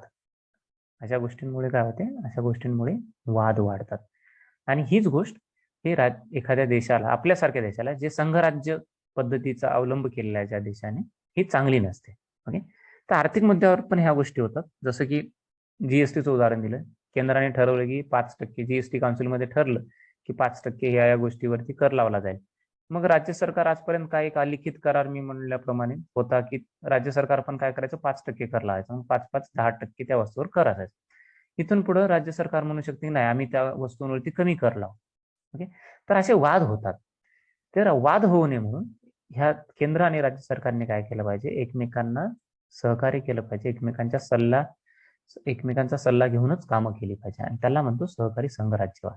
ओके, आणि ह्याच्यावरती देखील भर देण्यात आला 8व्या पंचवार्षिक योजनेमध्ये. आणि त्यामुळेच 8व्या पंचवार्षिक योजनेला तुम्ही जर पहिलंच वाक्य, ह्याच्यातली पहिलीच तरतूद बघितली, सरकारी अर्थव्यवस्थेत सरकारची भूमिका काय असावी ह्याची पुन्हा व्याख्या करण्यात आली. हे जे उदारीकरण, खाजगीकरण आणि जागतिकीकरण, उदारीकरण, खाजगीकरण आणि जागतिकीकरण, ह्याची खऱ्या अर्थानं सुरुवात झाली होती 8वी योजना. म्हणजे ह्याची सुरुवात आणि त्याची अंमलबजावणी ह्या 8व्या योजनेपासून झाली म्हणलं तरी काय गैर ठरणार नाही. ओके, कारण काय, कारण 1991लाच आपण LPG मॉडेल अडॉप्ट केला होता. ओके, 91 पासून मोठ्या प्रमाणावरती ओके सुरुवात झाली होती. आपण निर्बंध बरेच दूर करायला लागलो होतो, आपण उदारीकरणाचा अवलंब करायला लागलो होतो. तर आणि त्यानंतर लगेच ही पंचवार्षिक योजना आली. म्हणजे ह्या पंचवार्षिक योजनेचा मुळात एक चांगला उपयोग झाला आपल्याला, आपल्या अर्थव्यवस्थेला उदारीकरण आणि खाजगीकरण आणि जागतिकीकरण या गोष्टींकडे वळवण्यासाठी. ओके, आता पुढचा प्लान. ओके, हा प्लान 1997 पर्यंत चालला. आणि पुढचा प्लान काय, आता काय झालं नेमकं, south east Asian financial crisis, म्हणजे दक्षिण पूर्व आशिया देशातलं वित्तीय संकट. ओके, दक्षिण पूर्व आशियातले जे देश आहेत तिथं वित्तीय संकट आलं. कधी, 1996-97. वित्तीय स्वरूपाचं होतं, लक्षात घ्या. ते संकट कसं होतं, फायनान्शियल क्रायसिस होतं. म्हणजे ते कोणत्या मार्केटमध्ये तो क्रायसिस आला, फायनान्शियल मार्केटमध्ये. फायनान्स मार्केट म्हणजे वित्तीय बाजार जो असतो, जिथं पैशाची देवाणघेवाण होते, पैसा म्हणजे जे कर्जाची देवाणघेवाण होते, जिथं जे शेअर्स, डिबेंचर्स, अशा गोष्टींची देवाणघेवाण होते, अशा गोष्टींमध्ये काय आलं, तिथं संकट आलं. Okay, south east Asian crisis 96-97ची गोष्ट आहे. ओके, आणि पण चांगली गोष्ट काय होती, तोपर्यंत भारत हा आर्थिक संकटातून बाहेर ऑलरेडी पडला होता. ओके, भारत हा आर्थिक संकटात नव्हता तोपर्यंत, आपण ऑलरेडी आर्थिक संकटातून बाहेर आलो होतो. ओके, तर मग म्हणून काय केलं आपल्या देशाने, ओके, ह्या पार्श्वभूमी काय होती, पार्श्वभूमी आपल्याला समजून घेणं गरजेचं आहे की त्यावेळेस 1996-97ला दक्षिण पूर्व आशिया देशातलं काय झालं, वित्तीय संकट आलं होतं. ओके, पण चांगली गोष्ट अशी होती, कारण आपण LPG, लिबरलायझेशन, प्रायव्हेटायझेशन, ग्लोबलायझेशन, म्हणजे उदारीकरण, जागतिकीकरण आणि खाजगीकरण, ह्यासाठी पूरक ज्या गोष्टी आहेत ते करायला सुरुवात केली होती. त्यामुळं आपला जो आर्थिक ताळेबंद संकट होता, त्या संकटातून आपण बाहेर पडलो होतो. आणि त्यामुळं जो वृद्धी दर आहे, ग्रोथ रेट ज्याला म्हणतो, ओके, GDPचा जो ग्रोथ रेट आहे तो आपण एक चांगला ठेवला. ओके, अँबिशियस टार्गेट ठेवला आपण 7%. ओके, आपला वृद्धी दर आपण काय ठरवला, 7% वृद्धी दर असायला पाहिजे. म्हणजे गेल्या वर्षी जर आपलं उत्पन्न 100 असेल, ओके, वस्तू सेवांचं उत्पन्न 100 जर असेल पैशाच्या रूपात, तर यावर्षी त्याचं उत्पन्न 107 असायला पाहिजे, असा तो अर्थ होता. तर ह्या 1997 ते 2002 पर्यंत आपलं उत्पन्न किती पाहिजे, 7% वाढलं पाहिजे, असे एक अपेक्षा ठेवण्यात आली, असे टार्गेट ठेवण्यात आलं. दुसरी गोष्ट काय झाली, काल मर्यादित सामाजिक उद्देश पूर्ण झाली पाहिजे. Okay, time bound social objective. Okay, जे काही सामाजिक उद्देश होती, ओके, ती काल मर्यादित पूर्ण झाली पाहिजे. ओके, तर काळ शब्दाचे काल पाहिजे बहुतेक. ओके, त्याची कालमर्यादा काय, समजा कालमर्यादा ठरवण्यात आली, म्हणजे एखादी गोष्ट जर लॉन्च करण्यात आली, सुरुवात करण्यात आली, तर ती 2 वर्षात पूर्ण होईल. ओके, 3 वर्षामध्ये ती पूर्ण झाली पाहिजे, असं त्याला एक टाइम बाउंडनेस देण्यात आलं. Okay, it was made time bound. एक टार्गेट ठेवण्यात आले की हा, या दिवशी आपण लॉन्च करतो ही गोष्ट, तर ही काय झाली पाहिजे, 3 वर्षात हे काम पूर्ण झालं पाहिजे, असं काल मर्यादा देण्यात आली, जे सामाजिक उद्देश होते, सोशल ऑब्जेक्टिव्ह होते त्यासाठी. ओके, हे पण खूप महत्वाचा मुद्दा आहे आपल्यासाठी. ओके, मग ह्यामध्ये काय करण्यात आलं, the government identified 7 basic minimum services. गव्हर्नमेंटने काय केले, 7 किमान मूलभूत सेवांची यादी करण्यात आली. किती, 7. आणि ह्या सेवांना ऍडिशनल सेंट्रल असिस्टन्स, म्हणजे अतिरिक्त केंद्र सरकारकडनं मदत मिळेल. अतिरिक्त मदत मिळेल म्हणजे ह्या ज्या 7 गोष्टी असतील त्या विविध योजना अंतर्गत चालतील. ओके, पण त्यासोबतच एक सरकारचं ऍडिशनल सेंट्रल असिस्टन्स, म्हणजे एक त्याच्यावरती वाढीव. ओके, ऍडिशनल म्हणजे वाढीव एक केंद्राचं काय असेल, केंद्राची मदत. ओके, किमान मूलभूत सेवा त्यांची यादी करण्यात आली. अशा 7 मूलभूत सेवा ठरवण्यात आल्या. आपल्या थोड्याच वेळात त्या 7 मूलभूत सेवा सगळ्या बघायच्या आहेत. ओके, आणि त्या मूलभूत सेवांसाठी केंद्र सरकारने ठरवलं की आम्ही अतिरिक्त काय करू, केंद्र सरकारकडनं मदत करू. म्हणजे जी मदत ऑलरेडी भेटते कशाच्या रूपात, CSS किंवा सेंटर गव्हर्नमेंटच्या ज्या स्कीम असतात. Okay, central government scheme. Okay, central scheme ज्याला म्हणतो आपण. ओके, एक तर सेंटर स्कीम असते, आपण तुम्हाला आठवत असेल, किंवा सेंट्रली स्पॉन्सर्ड स्कीम असतात. ओके, एक तर केंद्र सरकारची योजना असते, किंवा सेंट्रल गव्हर्नमेंटच्या स्कीम असतात, किंवा केंद्र सरकारने पुरस्कृत योजना असतात, स्कीम्स असतात. तर त्याच्या व्यतिरिक्त काय केलं जाईल, त्याच्या व्यतिरिक्त ह्या ज्या किमान मूलभूत सेवा ठरवण्यात आल्या 7, ह्यांना एक विशेष अतिरिक्त मदत म्हणून देण्यात येईल, अतिरिक्त पैशाची मदत म्हणून देण्यात येईल. ओके, कोणत्या सेवा होत्या, आणि सगळ्यात महत्वाचं मित्रांनो काय लक्षात घ्या, ह्या सेवां ही जी यादी आहे त्याच्यातलं जे काम आहे, ओके, त्याचं जे उद्देश आहे ते कसं आहे, कालमर्यादित आपण पूर्ण करायचा प्रयत्न करू. म्हणजे सरकार कालमर्यादित पूर्ण करायचा प्रयत्न करेल, हे देखील एक उद्देश होता, लक्षात घ्या. ओके, तर उगाच हे 7ची यादी केली, अगोदर जसं प्लॅन बनायचे आताही प्लॅन बनायला लागले, अगोदर जशा योजना बनायच्या आताही तशा योजना, असं काही नाही. तर त्याचा एक अर्थ होता की पहिलं 7 मूलभूत सेवा ओळखल्या गेल्या. ओके, आयडेंटिफिकेशन झालं त्यांचं, आणि त्यानंतर एक कालमर्यादा ठरवून देण्यात आली, आणि ह्या कालमर्यादेत हा जो उद्देश आहे तो पूर्ण झाला पाहिजे हे ठरवण्यात आलं. ओके, हे ठरवण्यात आलं. ओके, तर कोणकोणत्या 7 सेवा आहेत, आपण सगळ्या सेवा बघूया. ओके, आता किमान मूलभूत सेवा किती आहेत बघा, 7 आहेत. कोणकोणत्या, 1 2 3 4 5 6 7. ओके, कोणकोणत्या, स्वच्छ पाणी. ओके, पेयजल जे आहे, पाणी म्हणजे तर पेयजल आहे, म्हणजे पिण्याचं पाणी, पेयजल. तर ही मूलभूत सेवा आहे. ओके, मूलभूत गरज आहे आपली. ओके, किमान मूलभूत गरज आहे, आणि ह्याच्यावरती ज्या योजना बनतील, ह्याच्यावरती जे धोरणं बनतील, त्याची जे ते धोरणाचं जे लक्ष आहे ते पूर्ण करण्याचं काम कसं असलं पाहिजे, टाइम बाउंड असलं पाहिजे, म्हणजे काल मर्यादित झालंच पाहिजे. हे 9व्या पंचवार्षिक योजनेचं ध्येय होतं. म्हणजे काल मर्यादित झालं पाहिजे या सगळ्या गोष्टी. दुसरी कोणती सेवा, ती प्राथमिक आरोग्य सेवा, म्हणजे प्रायमरी हेल्थ सर्व्हिस. ओके, तिसरी प्राथमिक शिक्षणाचे सार्वत्रिकरण, खूप महत्वाचं, युनिव्हर्सलायझेशन ऑफ प्रायमरी एज्युकेशन, म्हणजे सगळीकडे झालं पाहिजे. ओके, युनिव्हर्सल झालं पाहिजे ते. चौथी, निवाराहीन गरीब लोकांसाठी घर विकत घेण्यासाठी आर्थिक मदत. ओके, जे निवाराहीन लोक आहेत, ज्यांना घर नाही, ओके, अशा लोकांना सरकार काय करेल, आर्थिक मदत करेल. घर घेण्यासाठी काय करेल सरकार, आर्थिक मदत करेल. ओके, तर बऱ्याच सरकारने, आता ही 1997 ची 2002 ची स्कीम आहे, पंचवार्षिक योजना आहे. जवळजवळ मित्रांनो गेल्या वर्षीपर्यंत देखील या योजना सुरू होत्या. ओके, तुम्हाला आठवत असेल पण प्रधानमंत्री आवास योजनेअंतर्गत तुमचं जर पहिलं घर असेल तर तुम्हाला एक अनुदान मिळायचं. काय केंद्र सरकारकडनं अनुदान असायचं. तर बघा, तर गेल्या काही वर्षातच सगळ्या गोष्टींची सुरुवात होते. हे जर तुमच्या डोक्यात असेल तर ते लवकरात लवकर काढून टाका. भरपूर अगोदर आत्मनिर्भर भारत ही देखील संकल्पना आहे ना, भरपूर अगोदर पासून अंमलात आलेली आहे. फक्त कदाचित नाव तसं जसं आता लोकप्रिय नाव झालेलं आहे त्या स्वरूपात ते नव्हतं, किंवा त्या नावा रूपात ते नव्हतं. ओके, स्वरूप कदाचित थोडंसं वेगळं असेल, नाव भरपूर वेगळं असेल, पण त्याचा अर्थ तोच होता. ओके, असो. तर 7 मूलभूत सेवा. पहिली कोणती? स्वच्छ पाणी. दुसरं प्राथमिक आरोग्य सेवा. तिसरं प्राथमिक शिक्षणाचे सार्वत्रिकरण. चौथं निवाराहीन गरीब लोकांसाठी घरासाठी आर्थिक मदत. 5वं बालकांना, ओके, लहान मुलांना, ओके, मुला मुलींना पोषण सहायता, म्हणजे त्यांना जे न्यूट्रिशनल फूड लागते, न्यूट्रिशनल फूडची गरज असते, अन्नधान्य, त्यांना जे अन्नाची गरज असते, पोषणात्मक खाद्याची गरज असते, ते घेण्यासाठी सहायता.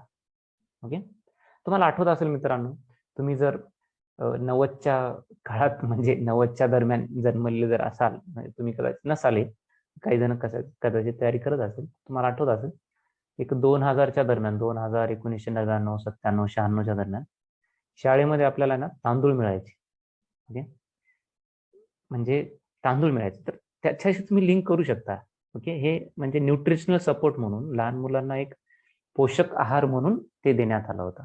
ओके, तर तुम्हाला आठवत असेल कदाचित जे त्या पिढीतले विद्यार्थी असतील, कॅन्डिडेट असतील, तर त्यांना नक्की हे आठवेल.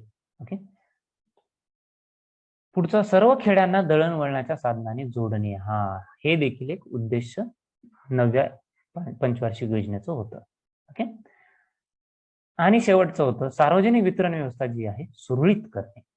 सार्वजनिक वितरण व्यवस्था म्हणजे जी PDS आहे, राशनचं दुकान जे आहे, ती व्यवस्था कशी झाली पाहिजे? सुरळीत झाली पाहिजे. ओके, तर अशी ही 7 ओके किमान मूलभूत सेवांची यादी करण्यात आली आणि सरकारने ठरवले की ह्या उद्देशांची पूर्ती आहे ना, ही टाइम बाउंड झाली पाहिजे, म्हणजे कालमर्यादित, टाइम बाउंड झाली पाहिजे. एक विशिष्ट कालमर्यादा ठेवूनच या उद्देशांची पूर्तता झाली पाहिजे. उगाच कितीही काळासाठी ओके हे उद्देश पुढे ढकलण्यात काही अर्थ नाही. तर असं एक 9व्या पंचवार्षिक योजनेत पहिल्यांदा विचार करण्यात time bound delivery of services, time bound completion of task हे ठरवण्यात आलं. ओके, पुढची स्लाइड बघू. मग आर्थिक म्हणजे आर्थिक मोर्चावरती काय काय काय ठरवण्यात आलं? आर्थिक बळकटीकरणावरती भर देण्यात आला. बळकटीकरणासाठी इंग्रजीमध्ये एक चांगला शब्द आहे कन्सॉलिडेशन. कन्सॉलिडेशन म्हणजे अर्थ काय होतो मित्रांनो? तुमचं जर अगोदरच काही एक पोझिशन असेल, काही तुमचे एक समजा तुमचं एक स्थान असेल, त्या स्थानाला अधिक बळकट करण्याला कन्सॉलिडेशन म्हणतात. ओके, समजा तुम्ही एका प्रायव्हेट कंपनीमध्ये काम करताय आणि तुम्हाला लीडर बनवलं. ओके, तर तुम्हाला एक स्थान भेटलं, तिथं लीडरचं स्थान भेटलं. ओके, नेता म्हणजे सगळ्यांचा एक प्रतिनिधी, काय म्हणतात त्याला, तुम्ही एक मॉनिटर म्हणून काम केलं, तुम्ही लीडर म्हणून काम केलं. मग काही दिवसानंतर तुम्ही खूप चांगले निर्णय घेतले, एवढे चांगले निर्णय घेतले की तुम्हाला परमनंट लीडर करण्यात आला. म्हणजे तुम्ही स्थान काय केलं, तुमचं भक्कम करून टाकलं तिथं. त्याला इंग्रजीमध्ये ना कन्सॉलिडेशन म्हणतात. त्याला काय म्हणतात? कन्सॉलिडेशन. फिस्कल कन्सॉलिडेशनचा अर्थ काय होतो मित्रांनो? इथं आर्थिक बळकटीकरण असा मी शब्द तयार केला. ओके, कन्सॉलिडेशनसाठी हा शब्द मला भेटत नव्हता, मी स्वतः तयार केला. बळकटीकरण असा शब्द वापरला. बळकटीकरणाचा अर्थ काय, कन्सॉलिडेशनचा अर्थ काय सांगतो तुम्हाला. फिस्कल कन्सॉलिडेशनचा अर्थ काय आहे की जर आपण चांगल्या अवस्थेत असलो, चांगल्या आर्थिक अवस्थेत असलो, तर त्या अवस्थेला आणखी बळकट करणे, किंवा जर आपण वाईट परिस्थितीतून जात असेल, आर्थिक परिस्थितीतून जात असेल, तर त्याच्यातून बाहेर पडून चांगल्या परिस्थितीकडे येणे, परिस्थिती चांगली झाली पाहिजे ह्यासाठी प्रयत्न करणे आणि ती परिस्थिती अधिकाधिक बळकट करणे, ह्याचा अर्थ असा होतो. ओके, मग असं काय नेमकं काय करता येते आपल्या इकॉनॉमीमध्ये अशा गोष्टी? Reduction in the revenue deficit, महसूल तुटीमध्ये कपात करणे. साहजिक आहे मित्रांनो, जर तुमचं महसूल तूट कपात झाली, ओके, महसूल तूट जर कमी झाली, रेव्हेन्यू डेफिसिट काय असतं? It is difference between revenue expenditure and revenue receipts. Okay, महसूल स्वरूपाचे जे मिळकती असतात, महसूल स्वरूपाचे जे खर्च असतात, त्याच्यातला जो फरक असतो, खर्च जेव्हा जास्त असतो मिळकतीपेक्षा, तेव्हा आपण महसूल तूट म्हणतो. महसूल म्हणजे जी गोष्ट नेहमी होते असं, ज्याच्यातनं लॉंग टर्म ऍसेट, खूप दिवसासाठी जे भांडवल निर्माण होत नाही अशाला महसूल म्हणतात. भांडवलीच्या विरुद्ध महसूल. तर काय झालं पाहिजे? महसूल तूट कमी झाली पाहिजे. साहजिक आहे, महसूल तूट कमी झाली पाहिजे म्हणजे आपलं मिळकत वाढली पाहिजे आणि खर्च कमी झाला. As simple as that. Improved revenue, सुधारित महसूल संकलन. हा, महसुलाचं जे संकलन आहे, जे मिळकतीचं संकलन आहे, संकलन म्हणजे कलेक्शन. ओके, ते काय झालं पाहिजे? नेहमीच इम्प्रूव्ह झालं पाहिजे, सुधारणा झाली पाहिजे त्यात. जसं की तुम्ही गेल्या 4-5 महिन्याचा जीएसटीचा जर आकडा बघितला, ओके, जे केंद्र सरकारला जीएसटी जो मिळतो त्याचा आकडा जर बघितला मित्रांनो, तर बऱ्याच प्रमाणात तो वाढत आहे. गेल्या महिन्यात थोडा कमी झाला, पण त्याच्या अगोदर 3 महिने कंटिन्यू तो वाढत होता. ओके, तर असं जास्तीत जास्त त्याच्यात वाढ झाली पाहिजे, सुधारणा झाली पाहिजे. ओके, अनुदानामध्ये कपात झाली पाहिजे. मित्रांनो, तुम्ही जर ह्याकडे लक्ष दिलं ना, चांगलं तुम्हाला कळेल की कुठं ना कुठे एलपीजीला सपोर्ट करतात. Liberalisation, privatisation, globalisation. ओके, म्हणजे काय? उदारीकरण, खाजगीकरण आणि जागतिकीकरण. ओके, असं जागतिकीकरण. तर ह्याला कुठं ना कुठे हे सपोर्ट करतात. ओके, आर्थिक सेवांवरती शुल्क आकारणी. हा, बऱ्याच आर्थिक सेवा ज्या फ्री ऑफ कॉस्ट मिळायचे, ओके, त्याच्यावरती काय करायचं? शुल्क आकारणी करायची. त्याच्यावरती काय करायचं? शुल्क आकारायचं. म्हणजे जसं की इलेक्ट्रिसिटी, वॉटर सप्लाय, तुम्हाला वीज मिळत असेल, तुम्हाला पाणी मिळत असेल, तर त्याच्यावरती काय करायचं?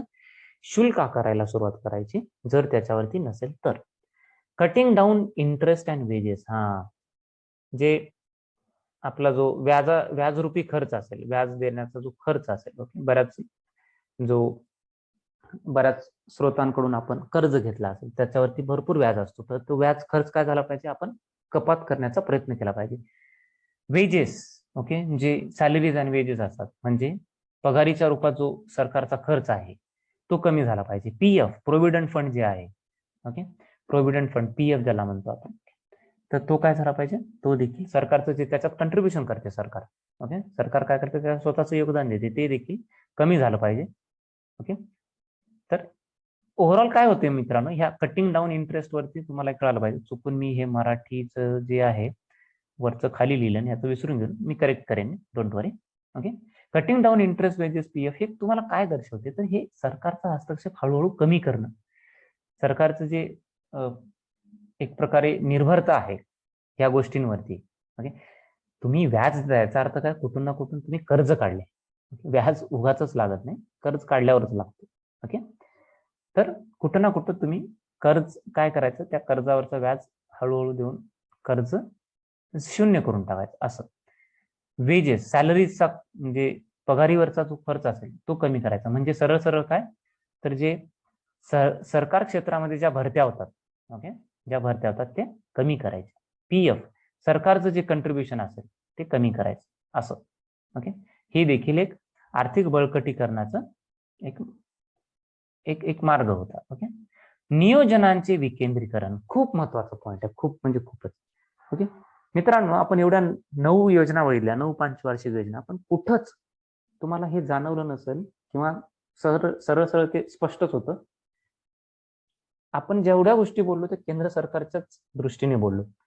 ह्याच्यात खूप कमी, जवळजवळ शून्यच रोल, म्हणजे शून्य भूमिका कशाची होती? राज्य सरकारांची होती किंवा पंचायती राज संस्थांची होती. कुठंच राज्य सरकार आणि पंचायती राज संस्थांना त्यांचं मत मांडण्याचं असं आपण कुठं डायरेक्टली बघितलं नाही, की त्यांना कोणता एक मंच होता, कोणता तरी एक मंच प्रोव्हाइड करून दिला होता की तिथे तुम्ही तुमचं मत मांडा, तुम्ही पण सोबत या, तुम्ही पण नियोजन करण्यासाठी मदत करा, तुम्ही पण सल्ले द्या. ओके, असं तुम्हाला कुठंच दिसलं नसेल. एवढे आपण 9 प्लॅन बघितले आणि ह्याच कारणामुळं 9व्या पंचवार्षिक योजनेत असं ठरवण्यात आलं की नियोजनाचे विकेंद्रीकरण झालं पाहिजे. म्हणजे काय? Decentralisation of planning. विकेंद्रीकरण म्हणजे काय? जे नियोजन फक्त केंद्र सरकार प्लॅनिंग कमिशनच्या मार्फत करते, ओके, त्याचं जे केंद्रीकरण झालंय, एक प्रकारे एकाच जागी ते कॉन्सन्ट्रेटेड झालंय. ओके, केंद्रीकरण झालंय. ओके, एकाच जागी ते कॉन्सन्ट्रेट झाले. म्हणजे हे केंद्र सरकार, आणि केंद्र सरकारने जे प्लॅनिंग कमिशन, नीती आयोग नाही, योजना आयोग जे बनवले, नियोजन आयोग जे बनवले, सगळ्या गोष्टी ते नियोजन आयोग करते. आणि ते नियोजन आयोग कोणाच्या अंडर काम करते? केंद्र सरकारच्या अंडर. तर असं हे काय झाले, त्याचं केंद्रीकरण झालं. एका जागी सगळ्या गोष्टी, ओके, सल्ला, एखादी पॉलिसी बनवणे, मग एखादं धोरण बनवणे, त्याला राबवणे, त्याच्यासाठी पैसा देणे, ह्या सगळ्या गोष्टी एकाच ठिकाणी आल्या. तर हे काय झालं पाहिजे मित्रांनो, हे कमी झालं पाहिजे. आणि नियोजन करताना, नियोजनावरती धोरणं बनवताना राज्य सरकार आणि पंचायती राज संस्था ह्या सगळ्यांनी आपापली मतं मांडणं, त्या सगळ्यांना एक आवाज, ओके, सगळ्यांना एक त्यांची मतं मांडण्याचा जो एक संधी आहे ती दिली पाहिजे. ओके. आणि डिसिजन मेकिंग मध्ये, ओके, त्यांचा सहभाग, त्यांचं योगदान पण असायला पाहिजे. ह्या उद्देशाने नियोजनाचे काय विकेंद्रीकरण करण्याचं देखील 9व्या पंचवार्षिक योजनेमध्ये ठरवण्यात आलं. ओके. नियोजनाचं विकेंद्रीकरण म्हणजे काय? जेव्हा नियोजनाची गोष्ट येईल, जेव्हा ह्या प्रक्रियेची गोष्ट होईल, तर त्यामध्ये तेवढंच मत, ओके, जेवढं केंद्र सरकारचं मत तिथं ऐकलं जाईल, तेवढंच राज्य सरकारांचं, तेवढंच पंचायती राज संस्थांचं ऐकलं जाईल. सगळ्यांना संधी मिळेल, तिन्ही सरकारांना संधी मिळेल. ओके. केंद्र सरकार, राज्य सरकार आणि पंचायती राज संस्थांना संधी मिळेल. जेणेकरून ह्याने काय होईल, तर ग्रास रूटवरच्या ज्या गोष्टी असतील, एकदम तळागाळातल्या ज्या गोष्टी आहेत, तळागाळातले लोकांची जी मतं असतील, ते देखील नियोजन बनवताना धोरणांमध्ये येतील. ओके. हा प्रयत्न, ह्या ज्या गोष्टी आहेत, ओके, ह्या कशामध्ये आहेत, कशामध्ये नमूद करण्यात आल्या? 9व्या पंचवार्षिक योजनेत. ओके. ही उद्दिष्ट 9व्या पंचवार्षिक योजनेत ठरवण्यात आली. ओके मित्रांनो, पुढच्या लेक्चरमध्ये आपण 10वी, 11वी आणि 12वी अशा 10वी, 11वी, 12वी अशा 3 पंचवार्षिक योजना, आणि त्यानंतर प्लॅनिंग कमिशन, त्यानंतर नीती आयोग, आणि त्यानंतर member of parliament local area development scheme. Okay. म्हणजे खासदार निधी, ज्याला आपण सोप्या भाषेत, ओके, खासदार निधी म्हणतो. ओके. तो कसा काम करतो, त्याची मदत कशी होते योजनांमध्ये, हे आपण पुढच्या लेक्चरमध्ये बघूया. ओके. तर पुढच्या लेक्चरमध्ये सुरुवात आपण 10व्या पंचवार्षिक योजनेने करू, 10वी, 11वी, 12वी. त्यानंतर आपण प्लॅनिंग कमिशन बद्दल थोडंसं जाणून घेऊया, आणि प्लॅनिंग कमिशन पासून नीती आयोगाकडे आपण कसं गेलो ते जाणून घेऊया. आणि त्यानंतर खासदार निधी जे असतो, okay, member of parliament local area development scheme, okay, क्षेत्रीय विकास निधी जी स्कीम आहे, योजना आहे, ती कशी काम करते, नेमकं काय आहे, त्याबद्दल आपण जाणून घेऊया. Okay. So thank you for being here. Bye bye.